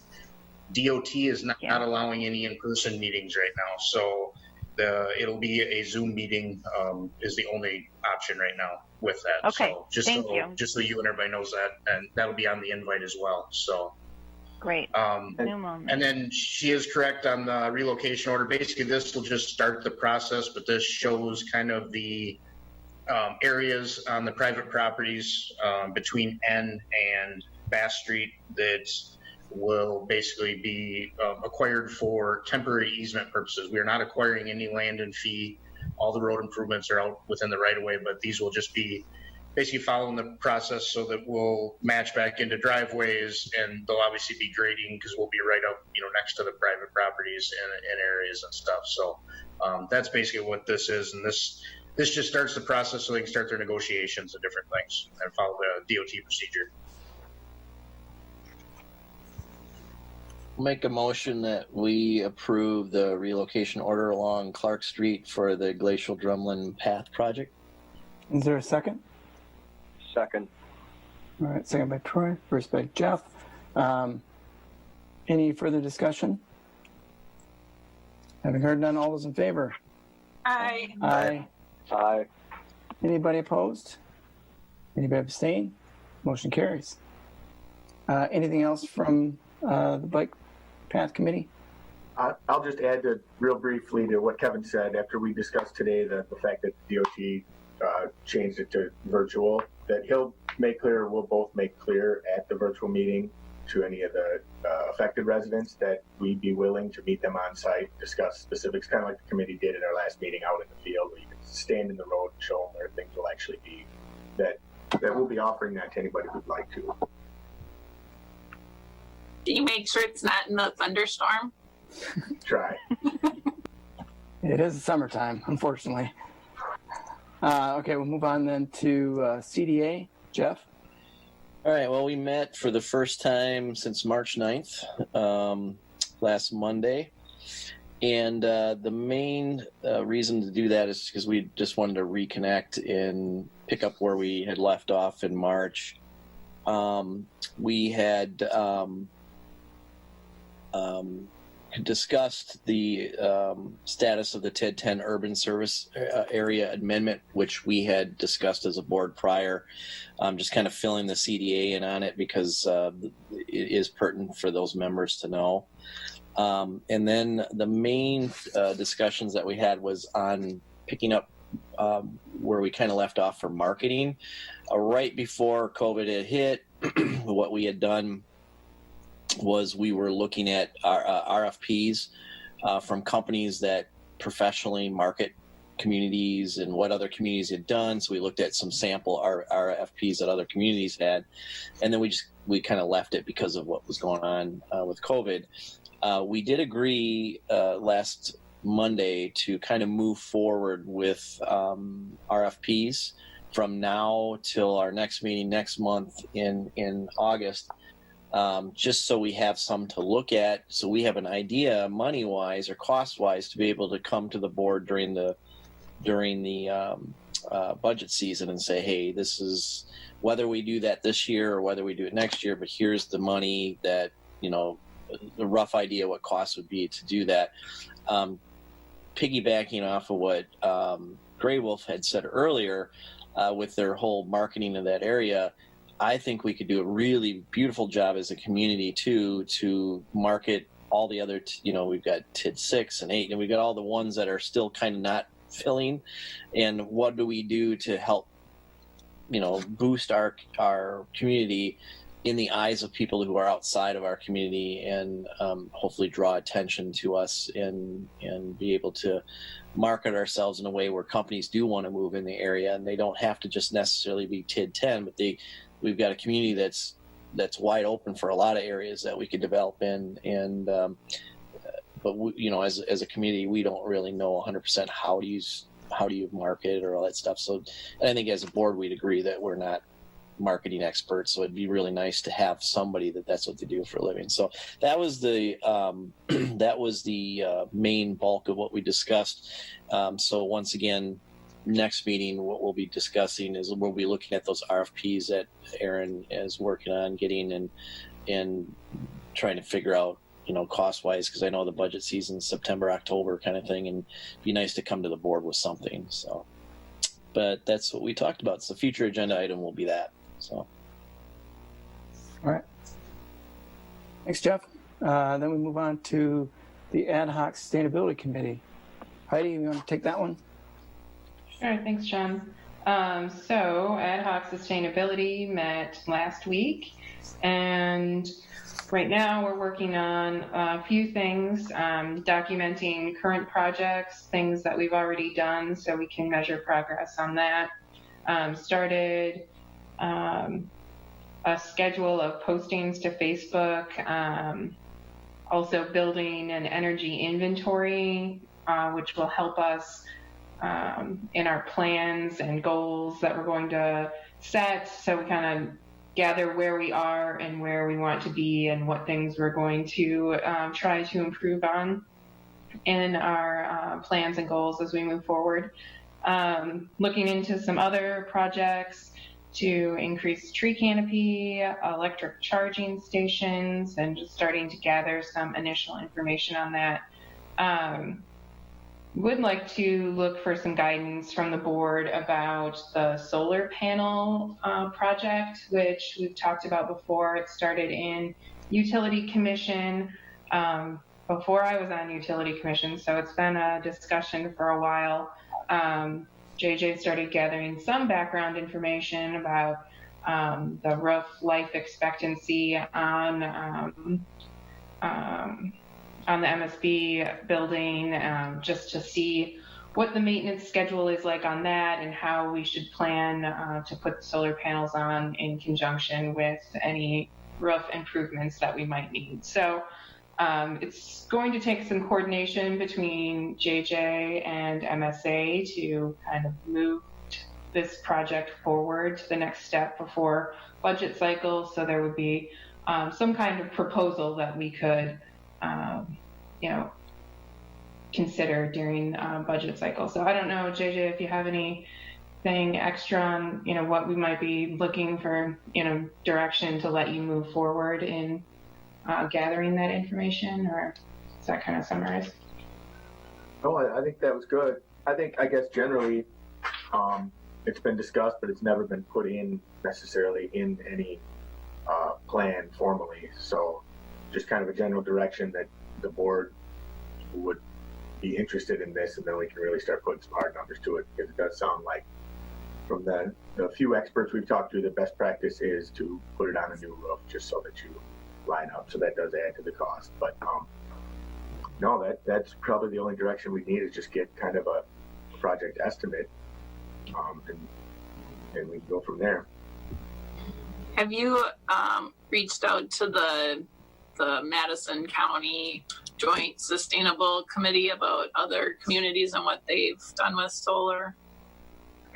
I've discussed a few little projects. A lot of them are unique, and then a lot of them were City of Madison and part of kind of bigger, broader initiatives, so they didn't necessarily match up. But I can see if we can find something that really looks a lot like what we'd be doing on this building. But is there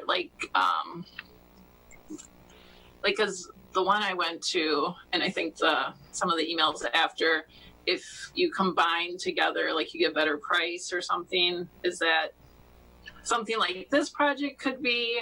I don't know. I've heard people like joining together for solar. I don't know. Yep. Nope. I think I was at that same one, and I think I was kind of hoping. I think COVID put a damper on that group too, because I think a lot of that was Dane County and Madison that worked together, and then a lot of us that were attending the smaller surrounding communities were hoping to be able to piggyback on some of that when they bid out a large project or multiple projects, so we could get some of those efficiencies. I can see if we could piggyback I don't know that they formalized anything through that group, but I know we did have one more meeting, so they're moving into the virtual world to keep it alive. But I can reach out and see if there's just an opportunity to do it maybe before they've even formalized anything with us little guys. Yeah, and Heidi, they were talking about the solar before I was on the board too. So the roof's going to need replacement soon because it's been so many years since we started talking. Yeah, I think, I would like to see a reliable number if we can consider that during budget cycle this year. So, to kind of get the ball rolling on at least gathering that information, I think would be good. So if you did get, I guess, are you wanting to approve MSA putting together a proposal, or what kind of direction are you looking at other than just that sounds good? Yeah, I think it might be best if Kevin, I'm not sure if MSA's got this particular tool in their toolbox, but if they do, maybe that's something we bring to the board to formally say, because honestly, estimating a roof, I'm just going to be reaching out to people and asking and hoping that they're being honest with me without having a formal bid. I don't have the expertise to ballpark a new roof with solar panels on it that makes sense. So to get a good estimate, I think we can do that. They have MSA or somebody that could pull that together for us. I can ask if you'd like, just with our architects and stuff, and see if that's something they've done or have any knowledge of, and can just provide some general ideas or something like that. I think that sounds good.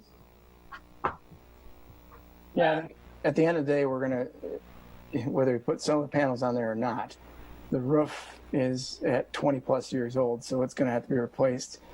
If it's this year, next year, or whatever, but if we're going to do it, let's take advantage of the payback of 7 to 10 years of solar or less, and put some green energy in the community. I think that's what the ad hoc committee was focused in on. It would have been nice if we didn't have to deal with the roof, but we've talked about this with a few folks now, to put the panels on and then in 3 or 5 years have to pull them off, we're going to end up doing a lot of potential damage to those panels, and it's just not recommended. So, between Kevin and JJ, if we can find out, what it's going to cost to put that roof on, and then we can always seek out somebody. There are several solar companies in the area that would certainly love to probably provide us bids, and then we can sit there and ask at a county level or in Madison or whatever, if anybody's doing anything in the next year or whatever, if we're going to do this, gets formal approval in the budget, then maybe we can take advantage of bring the project cost down if there's scale there. But either way, I think this is there's been a lot of discussion about this. I think it's the payback is there, and the roof will need to be replaced at some point. So it's it's next year or the year after or whatever, but it's going to have to be done. And then why not take advantage of putting a little green energy on it if we're doing that at that point. Didn't we have a presentation by somebody that did solar a year ago? We did. Mm-hmm. I think we did. And I don't know.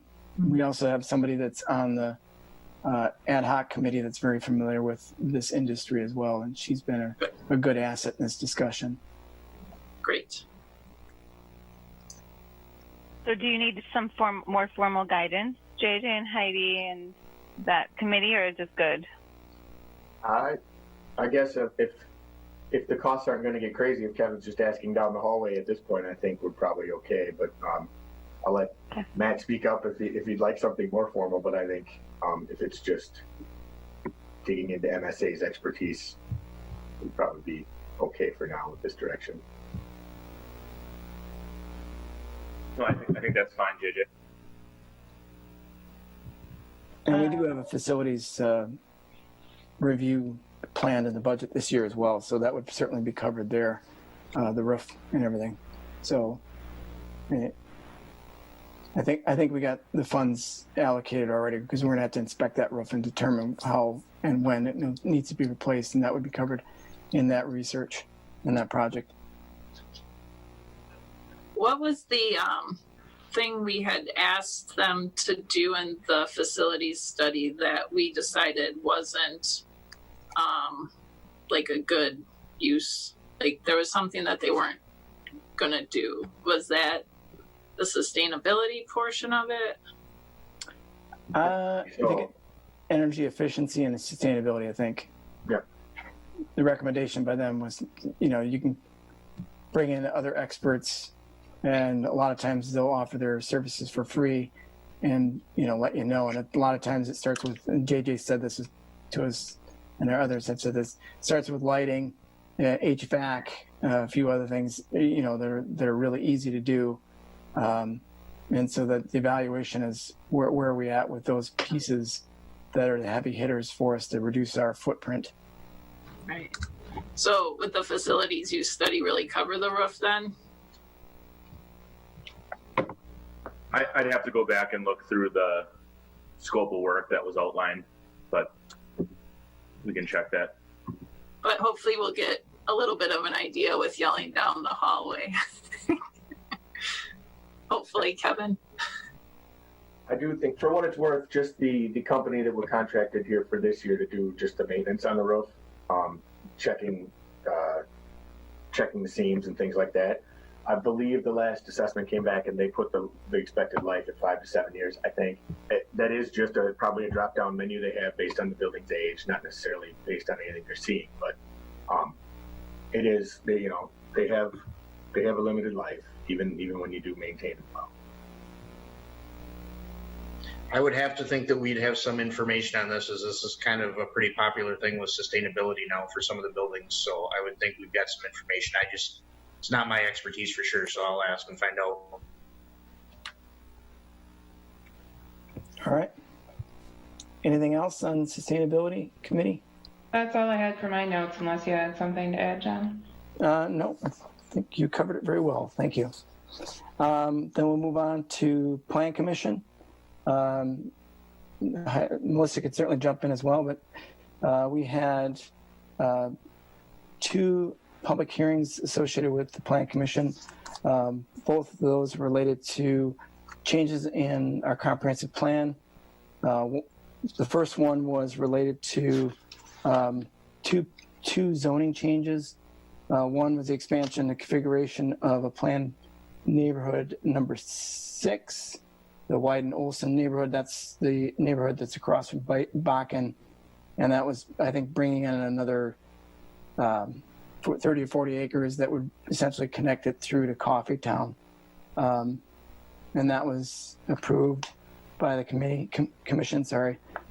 And the second one was the discussion around the planned mixed use number 3 to include the Hamburg parcels, which are next to the Stop and Go, and identified right now as commercial and suitable for multifamily residential use. And that was a good discussion around just that particular zoning. And then the commission decided to look into further around the traffic flow before making a decision on that one. Then we moved into another change related to certified survey maps. This is just to update the timeline and extend it so that developers had a little more time to record those survey maps, and that was approved by the commission. Then there was a presentation by 1855 Saloon and adding kind of an outdoor garden area, eating area behind the building. And this was for no action. They were just preliminary, looking for commission feedback. It would certainly be very, very impressive to come down the bike path and see this garden area.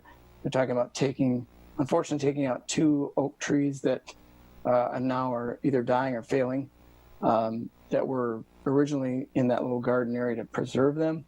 But one of them got struck by lightning and the other one is just failing as well. So they can't stay there much longer because they're now becoming a risk. And so this allows them, with the current situation, to have more outdoor seating. And then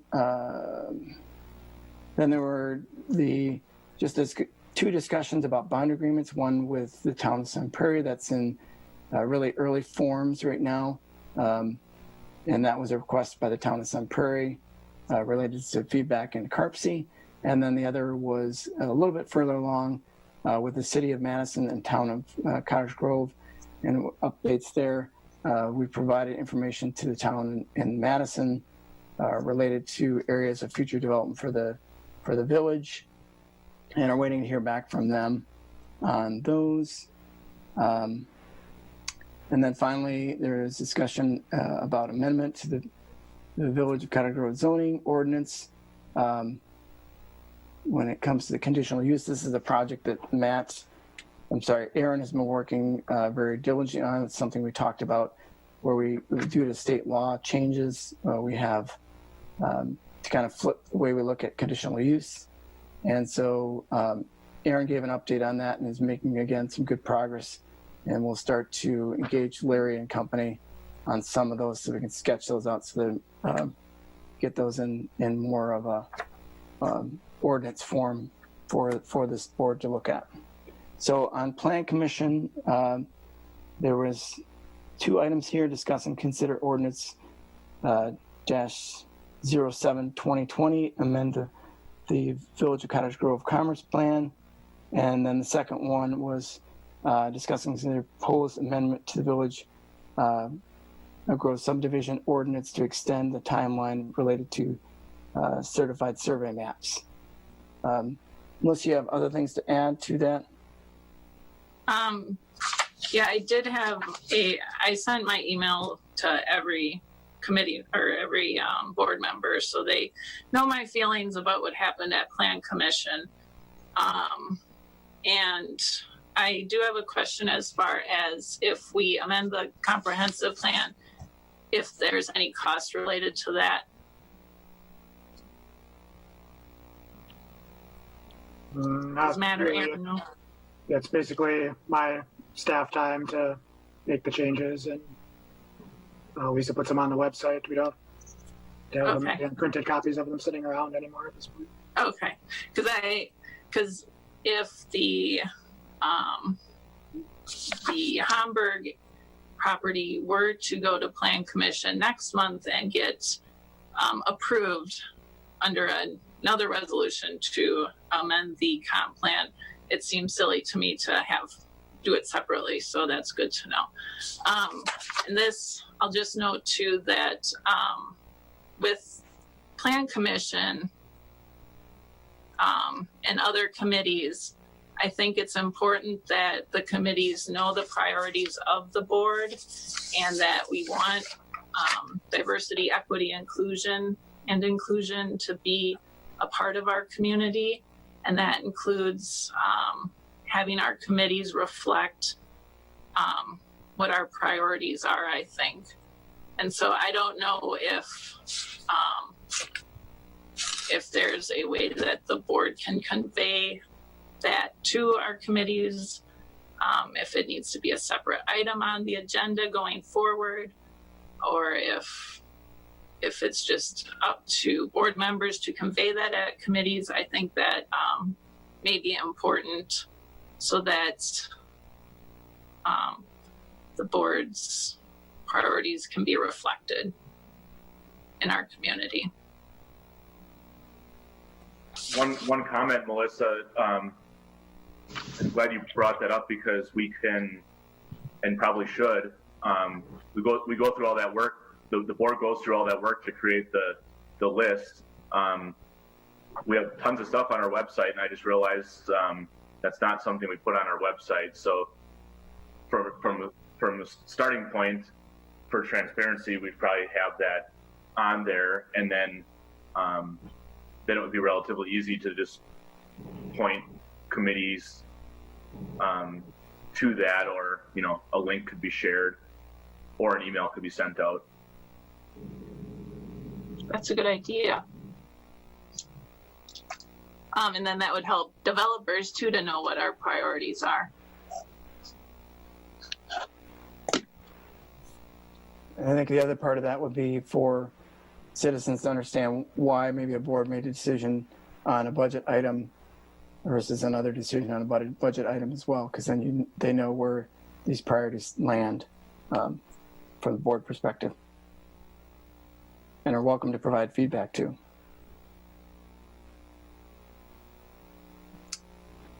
All right, so then we have, again, 2 items. Melissa, was that it or anything else? Okay, thank you. That's good, thanks. So then there is discuss and consider ordinance 07-2020 to amend the comprehensive plan for the village.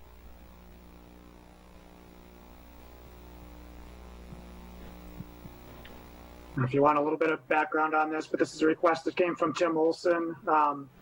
Those of you who were on the board at the time recall that if you look at the map, the northeastern portion of this area did have a preliminary plat approved. As they went through their bidding process, they kind of came to realize that the cost of the utilities and infrastructure were kind of out of line with the amount they could generate with the lots that are being created. That portion of the site is kind of tricky with a lot of wetlands and steep slopes and things. Tim Olson, the main property owner, has been very busy talking to other developers and builders, and he's kind of come to realize that if they can bring that infrastructure into this area that he also owns to the west, that area is much more efficient to develop, and taken as a whole, it kind of tips the balance back to making it a feasible project again. But currently that area to the west is just shown as a future development area in the comp plan, and for him to kind of move this forward, he needs to show that we're kind of on board with a more concrete plan for that area. Primarily single family with a road network that comes back down to Coffeetown. Thank you, Aaron.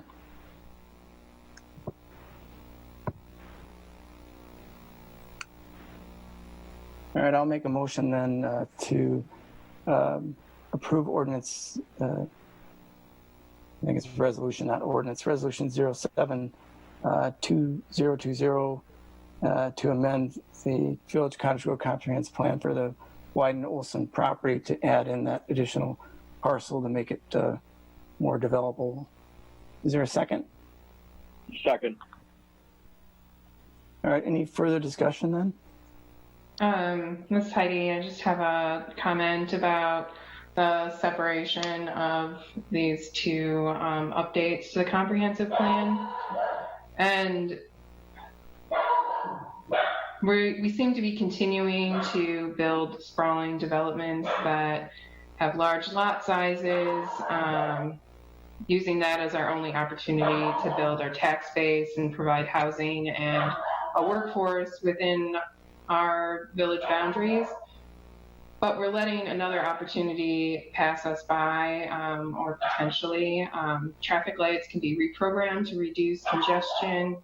And I sense that perhaps some people might not see the economic benefits there are to more shared opportunities at various income levels, providing housing at those various income levels, and how that supports our current and future businesses within our community. So if we don't move forward with that as well, we're really creating barriers to our economic success by limiting our available housing and workforce. So I plan to contact the Plan Commission members also to voice my support for changing the other portion of the comprehensive plan that was in front of the Plan Commission. So I hope that they realize the importance of moving forward with infilling our main streets with housing opportunities as well. Okay. Any other further discussion? Having heard none, then all those in favor? Aye. Aye. Aye. Aye. Anybody opposed? Anybody abstain? Motion carries. Second item is related to recording of certified survey maps. And again, this is discuss and consider. Is there a motion for this one?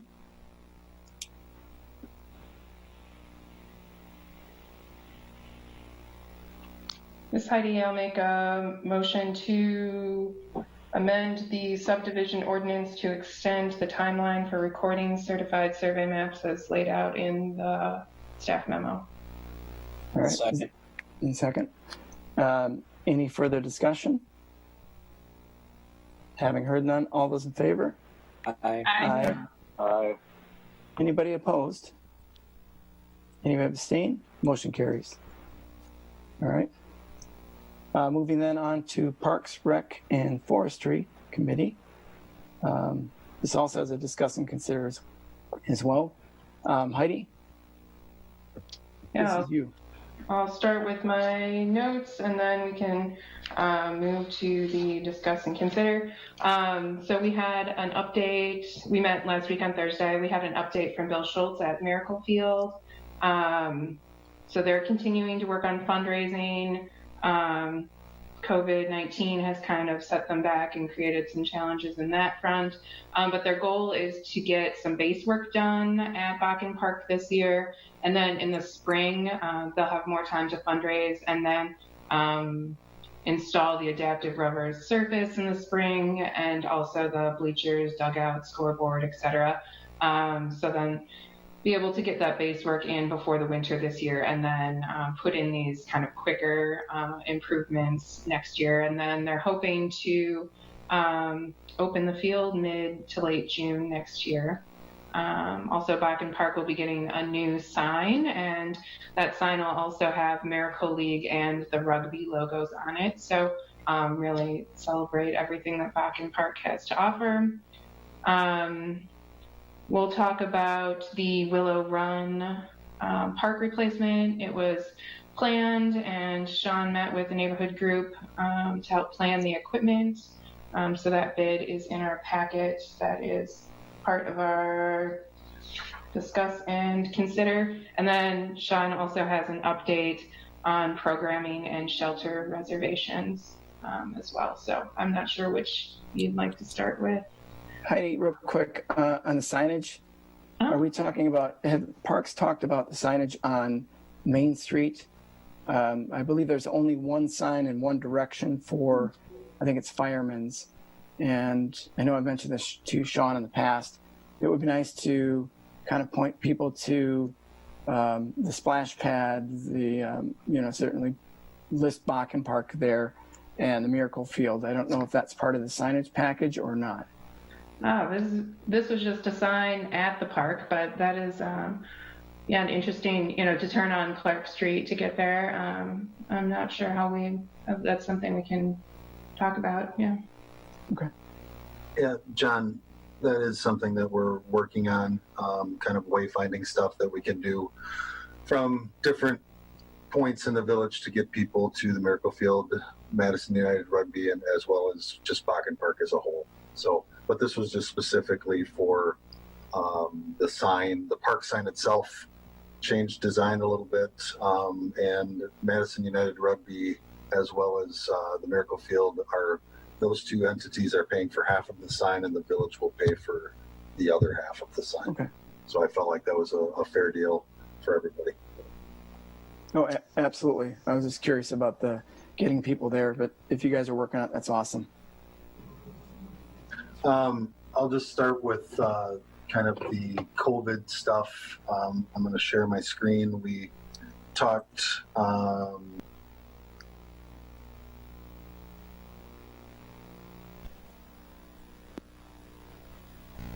Can you hear me?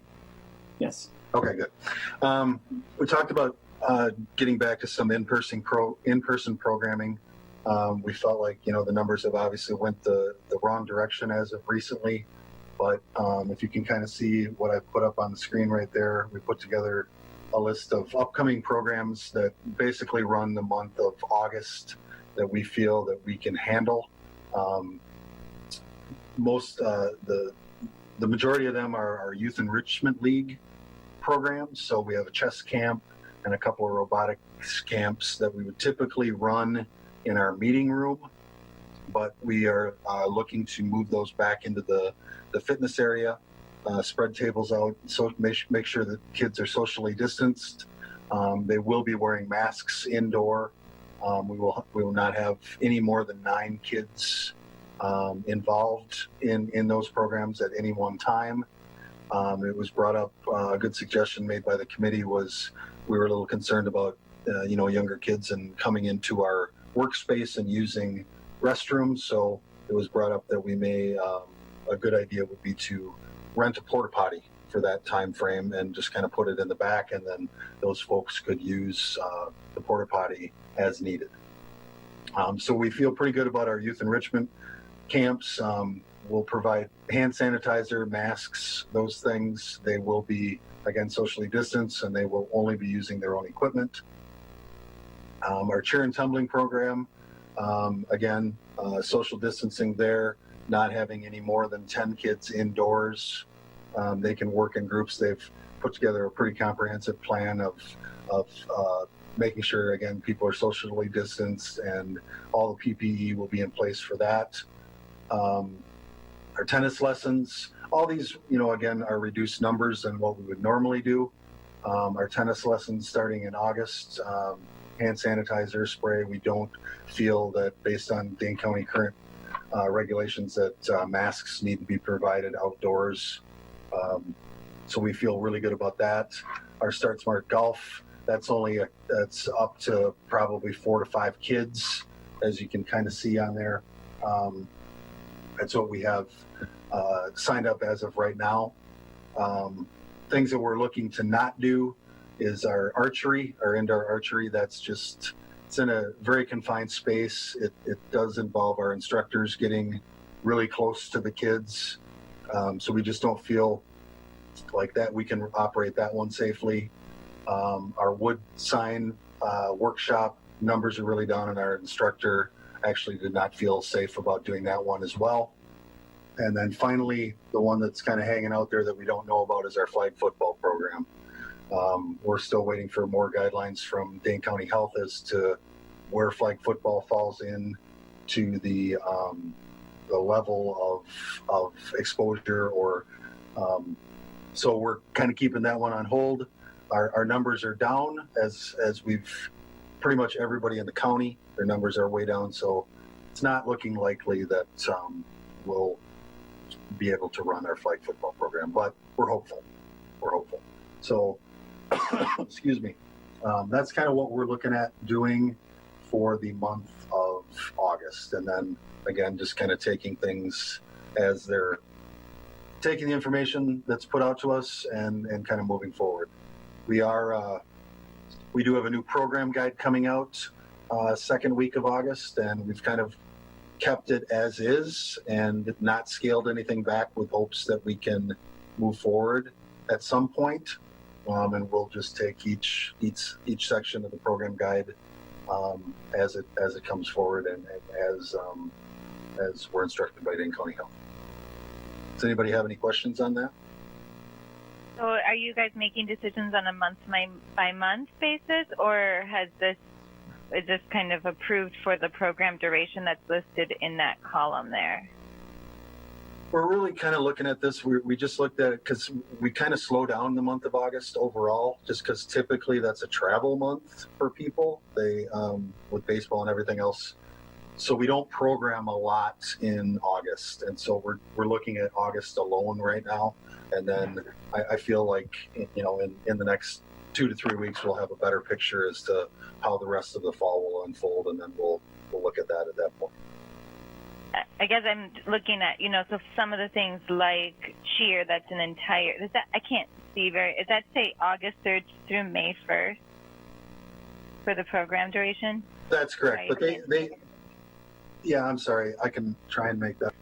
It's okay. I probably need glasses is probably actually the issue. But so I guess my question is, do they have to pay, though, their program fee for the entire year if people are going to decide if they're going to sign up or not?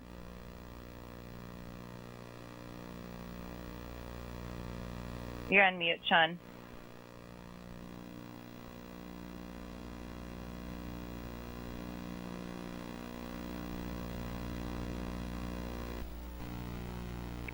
How about now? Can you hear me? Okay. too many things going on here. That is something that runs in sessions, so they would only pay for a certain point or a certain portion of the year, but we just kind of listed as to when that program as a whole runs overall.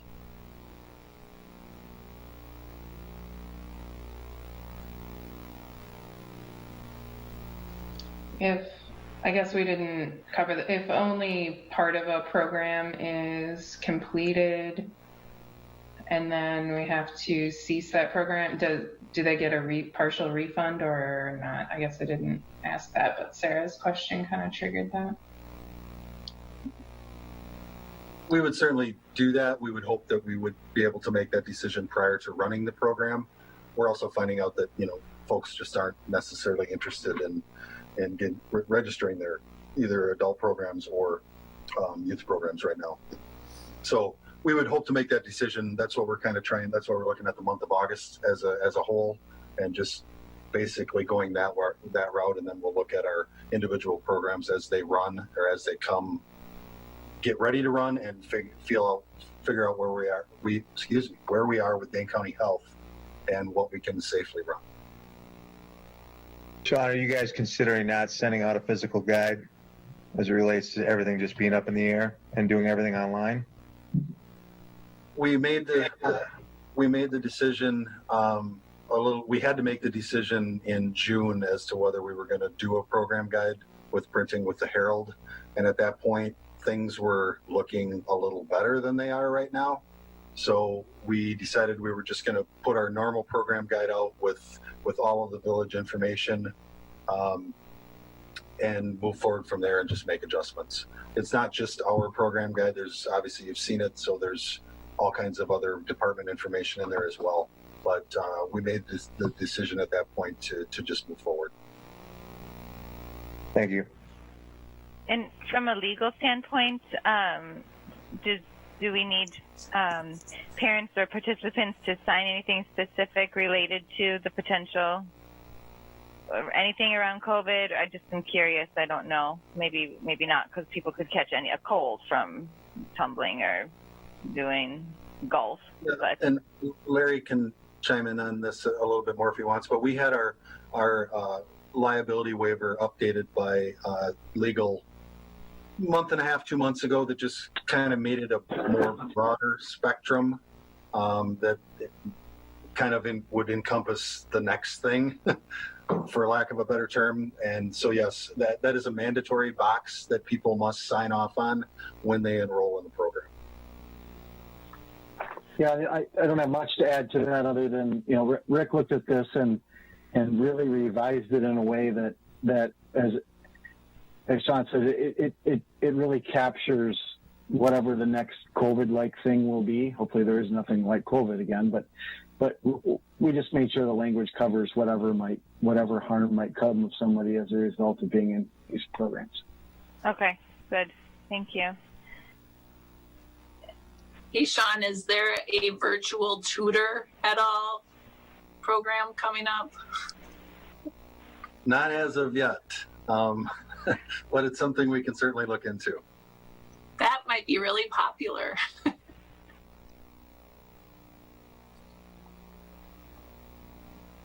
Larry, aren't waivers more just a deterrent and not actually something that can be held up in the court of law?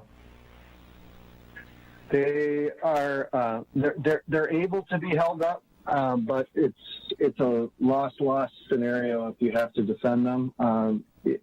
They can be difficult to uphold, but yes, the idea is, the hope is that you deter that. But also remember, as a public entity, the village in all of its activities enjoys not sovereign immunity, but liability protection for anything that it does.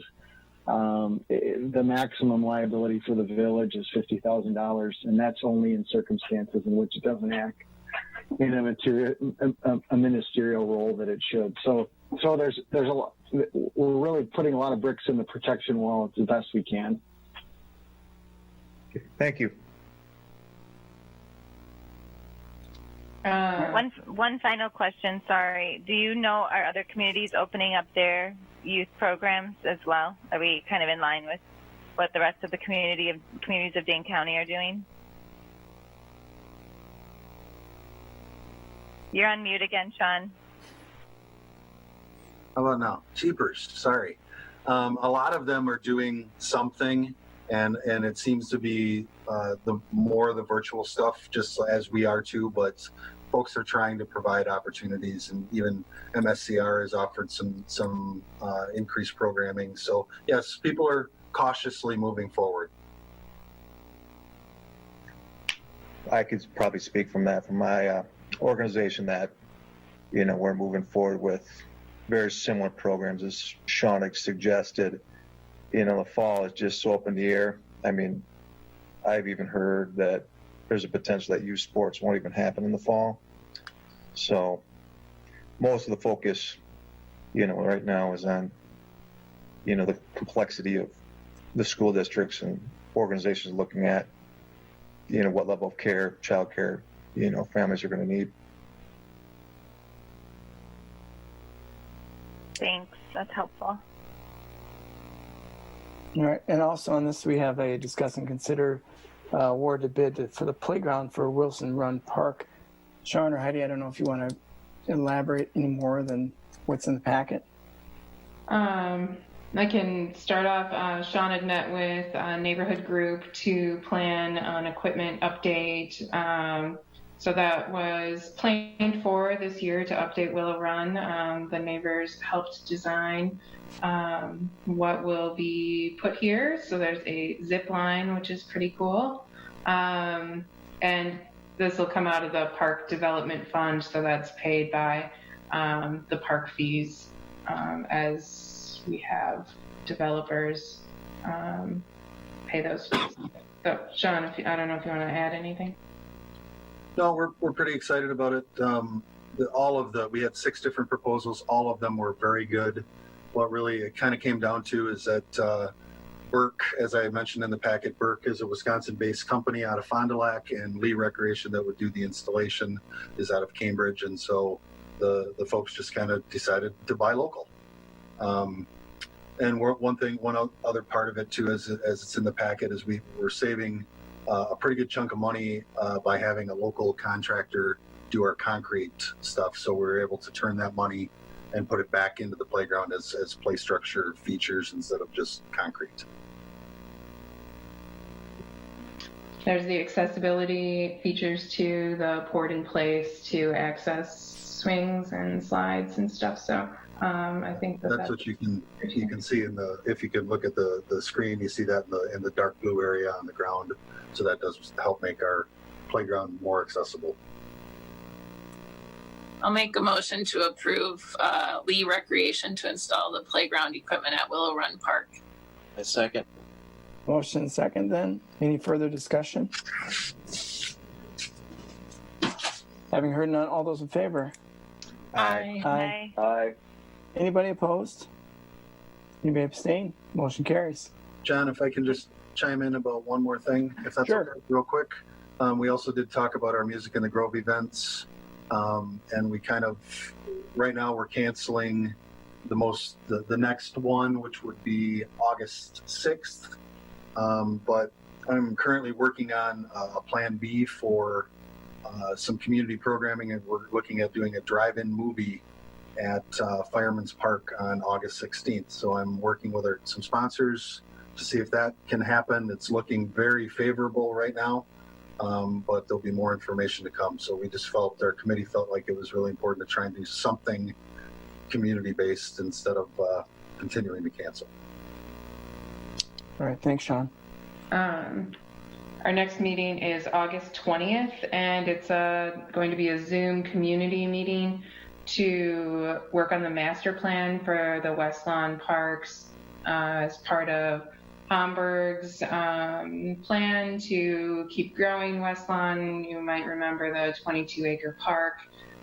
So this will be to work on that master plan and kind of get sort of a financial picture on what amenities community members might want to see. And then there's some small pocket parks within the current West Lawn development that we kind of want to plan as a big picture with the whole plan. So that's on August 20th Zoom, and I believe Sean has a pretty large list of residents that are interested in attending, and I think it's around 80 that wanted to stay in the loop. So hopefully we get a good turnout at that. Yep, I've sent out an email to all those folks just telling them to save the date. So hopefully we have plenty of people on board, and I've been talking with MSA, and they've recently done a meeting just like this with the city of Madison, so they feel comfortable that we can handle it via Zoom. All right. I have a quick question. Can adults use the zip line? Absolutely. All right. Absolutely.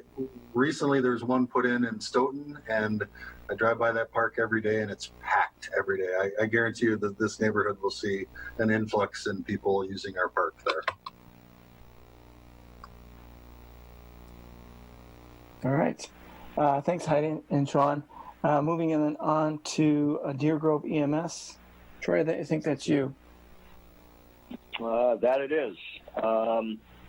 Calls for the month were up versus last year. Year to date, we're close to the same. Deer Grove EMS, in cooperation with Dane County Emergency Management, testing site for folks that are in public safety throughout the area. A total of 35 individuals were tested. And more pop-up sites will be continued throughout the county, and Deer Grove EMS members will assist with those. Let me see what else here. Looked at the medical director situation, looking to expand what the medical director does, hoping to build that into the 2021 budget.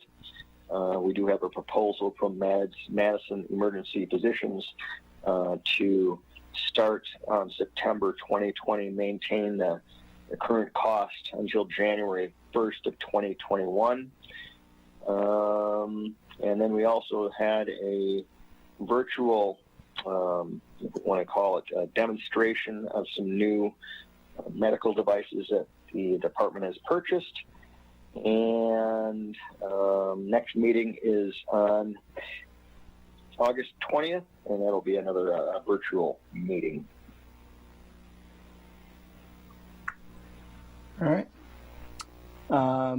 Then we can move on, if there's no questions, to reports from village officers, and starting off with Stanford. Larry? I can report for myself and Larry that we'd have no briefings for tonight. Okay, thanks, Rick. Then we'll move on to the COVID-19 update, and we'll start with Matt.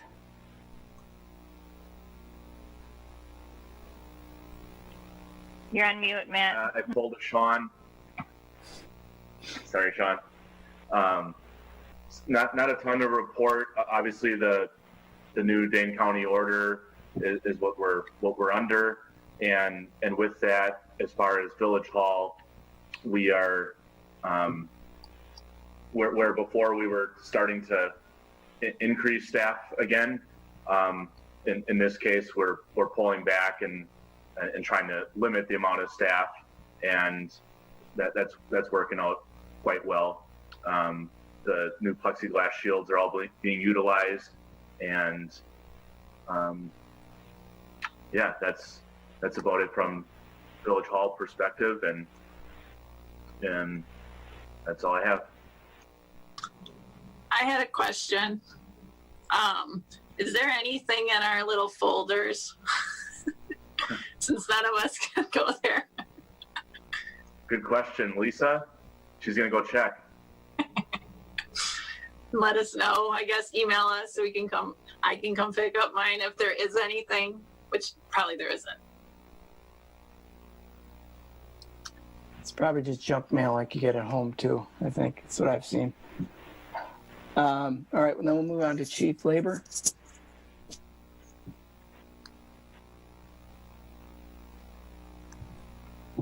Hi, guys.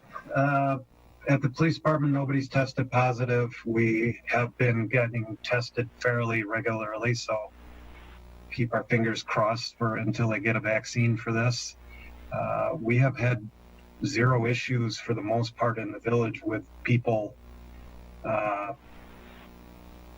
with mask controversies and the stuff that goes with it, the rhetoric, and it's so far so good. People have been really good in the village on all that, and it's pretty much business as usual for us. We do wear masks whenever we're in a building now, and we answer call. We have to have a mask to go in somewhere, and we are encouraging the officers to wear them on traffic stops if possible.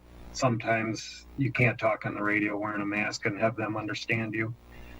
So other than that, Lieutenant Wagner's up north this week, so no emergency management stuff from him. All right.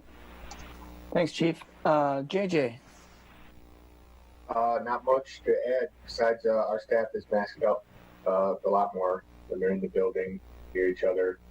If they do have to ride two in a vehicle or work close outside, they're wearing their masks, and so far they've all been doing a great job. All right. Sean? Nothing really more to report. Our staff is basically working out of the shed at Fireman's, Moore's, and our park staff, so they're socially distancing and doing just as JJ mentioned, where we do have to have people ride together. They are wearing masks as well. Other than that, I think I've talked enough. You got the mute button down. No, you got the mute button down finally. Yes, I did. All right, then if there's no questions for any of those folks, we'll move on to my item. Was there somebody sent? Yeah, John, I just had one question quick. It's about elections. I was wondering, since because of coronavirus, a lot of people are probably requesting ballots, absentee ballots. Is there a deadline for that we need to let people know about for the August election? So yeah, there is deadlines. Just waiting for the mandate to come in place because I kind of reported last time that court order has gone back and forth since 2016. That mandate is supposed to come out possibly tomorrow, maybe Wednesday. So with that being said, if somebody does come in, they can do in-person voting. But when it's mandated, it will be available 14 days prior to the election. And yes, we will have information going out. You haven't seen a whole lot because I don't want to confuse people more than they already are confused. And yes, to answer your question, we have gotten a lot of absentee ballots. I think we're over 1,200 at this point, which is a huge request for this type of election.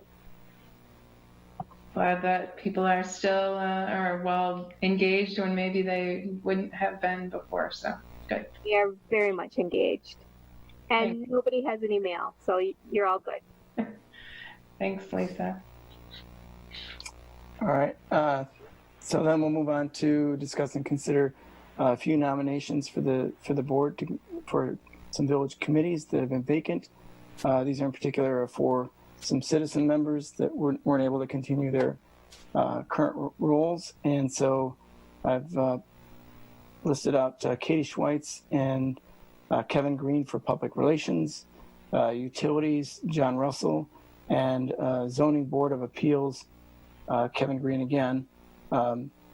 The Kevin Green had put through an application, so I had submitted that to everybody, I think, unfortunately, yesterday. Forwarded that to you, as well as then some background on the other two folks that to kind of help you in deciding either way.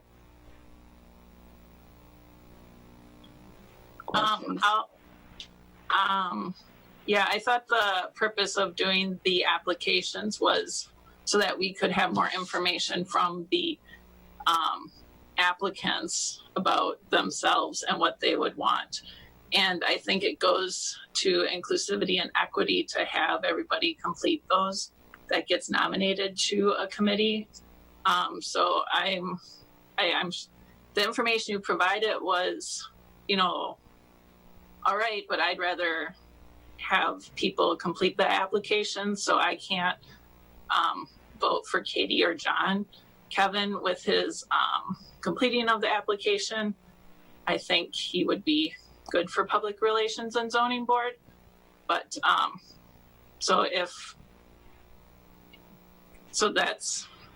that's why I won't be voting for Katie or John tonight. So what I'm hearing, Melissa, is best practice would be to have an application from everybody, regardless of how they heard about the opening. That's what I think. That's what I thought the purpose of the application was for.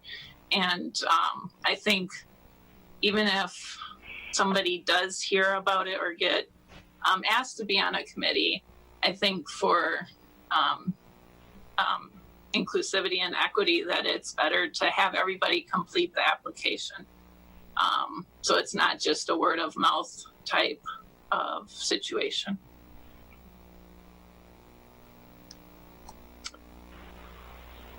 I'll make a motion to have Katie Scheiswitz and Kevin Green for public relations and John Russell to put on the utilities, and zoning board for Kevin Green. Zoning board of appeals, I'm sorry, for Kevin Green.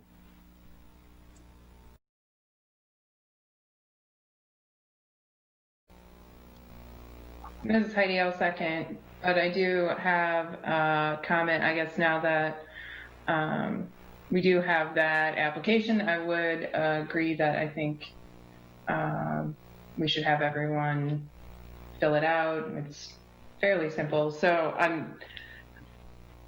I'll support this, but I think that moving forward, I would like to see an application for everyone that applies. Okay. Any further discussion? Having heard none, all those in favor then? Aye. Aye. Those that oppose? Aye. Those that abstain? Motion carries. All right, a few more holes filled. Moving then on to communication and miscellaneous business. Consider approval of vouchers.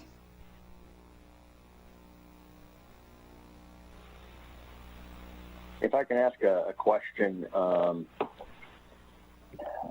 there was tablets for interns. What is that about? I guess 2 tablets for 2 different interns, I assume.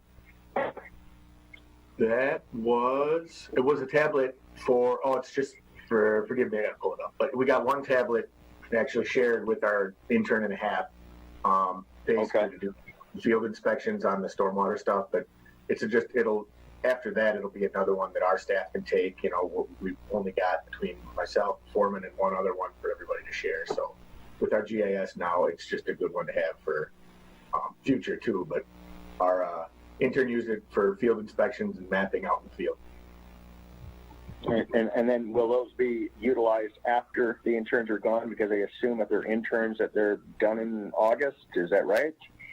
Yep, absolutely. Same stuff. If 2 staff members need, for whatever reason, a tablet, whether it's mapping or doing some inspections out in the field or something like that, we'll now have more flexibility. Okay. I'll make a motion to approve as presented. All right, is there a second? Second, that's Sarah. All right, thank you, Sarah. Any further discussion or questions? Having heard none, all those in favor? Aye. Aye. Anybody opposed? Anybody abstain? Motion carries. Correspondence. I haven't been in the Village Hall for a few days, so I don't think I have anything, and I don't have any emails related to correspondence from anyone. I don't know if anybody else has any, but.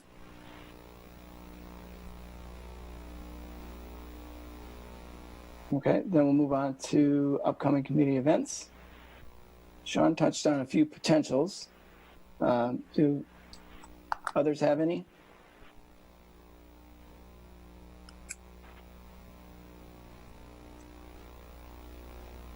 I see a lot of walkers, runners, and bikers out there. That's all I know. And I've heard and seen some people using the new path on Vilas. So that's very nice to see.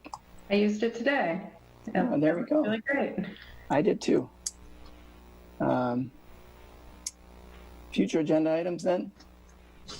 The Library Planning Committee did meet last week, so that wasn't on this agenda. So we'll have 2 Library Planning Committees on the next agenda because we are meeting on Wednesday. All right. Thanks, Melissa. Sorry we missed that. John, if I could throw one out, Heidi talked about the Miracle Field earlier. Bill Schultz will be doing a presentation, just a brief presentation at the August 3rd meeting, just an update for the board on where the Miracle Field is. Sean, at that point, can you provide a few more pictures, I think, of what's going on in Bakken if you get out there? Because it's pretty exciting. Absolutely. And I'm hoping that gets Bill excited and gets some folks supporting his really neat effort. And then we'll have the usual suspects at that particular meeting. We'll have our priorities again, the next couple to go through. We may have, depending on the closed session or other things that are percolating, the updates, we may have a few other items that we'll also consider at our next agenda. So with that, we'll move into item 12, which is a closed session. Make a motion then to move into closed session. The Village's Cottage Grove Board will enter closed session pursuant to Wisconsin State Statute 19.85 parentheses 1 parentheses E, deliberating or negotiating purchase of public properties, the investing of public funds, or conducting a specific public business wherever competitive or bargaining reasons require for this session. Larry, a point of order then is, do we cover these both in the same closed session? I think that was the plan, but they're listed on 2 different things. Yeah, so let's do both motions and vote on both motions before we go into closed session. So we have a motion, I'll need a second and then another motion, correct? I'll make a motion on both. I didn't make a first motion there, Troy, on the second one at least. I was just asking for clarity. I mean, Robert rules. Oh, let's have a separate vote on both. Okay, that's what I thought. So, Troy, is your second on item 12? Yes, please. Oh, okay. All right, we'll do a roll call vote on that one. Ratcliffe? So Aye. Williams? Aye. Allen? Aye. Lindberg? Aye. Murphy? Aye. Valencia? Aye. Vandervelde? Aye. Okay. Then we're going to go into closed session for that one. Before we do that, though, the second closed session, which is pursuant on that one, will be make a motion to go to closed session for negotiations for development incentive for land use negotiations under TID number 5. And that one is, well, wait, I got to read it all out loud because it's going to be recorded. Sorry, John. I'm getting excited here. It's 9:34. Hold on. All right. So the motion is for the village board to go into a closed session pursuant to Wisconsin State Statute 19.85 parentheses 1 parentheses E, deliberating or negotiating the purchase of public properties and investing public funds and conducting specific public business wherever competitive or bargaining reasons require a closed session. Now. Second that. Okay. Thank you, John. Motion and second then for that closed session item. We'll do a roll call vote on that one as well. Allen? Aye. Williams? Aye. Lindberg? Aye. Vandervelde? Aye. Valencia? Aye. Murphy? Aye. Ratcliffe? Aye. All right, now we'll go into closed session so everybody can jump off of this one, which we'll come back to. And it's set for 9:40. So you have a couple minutes.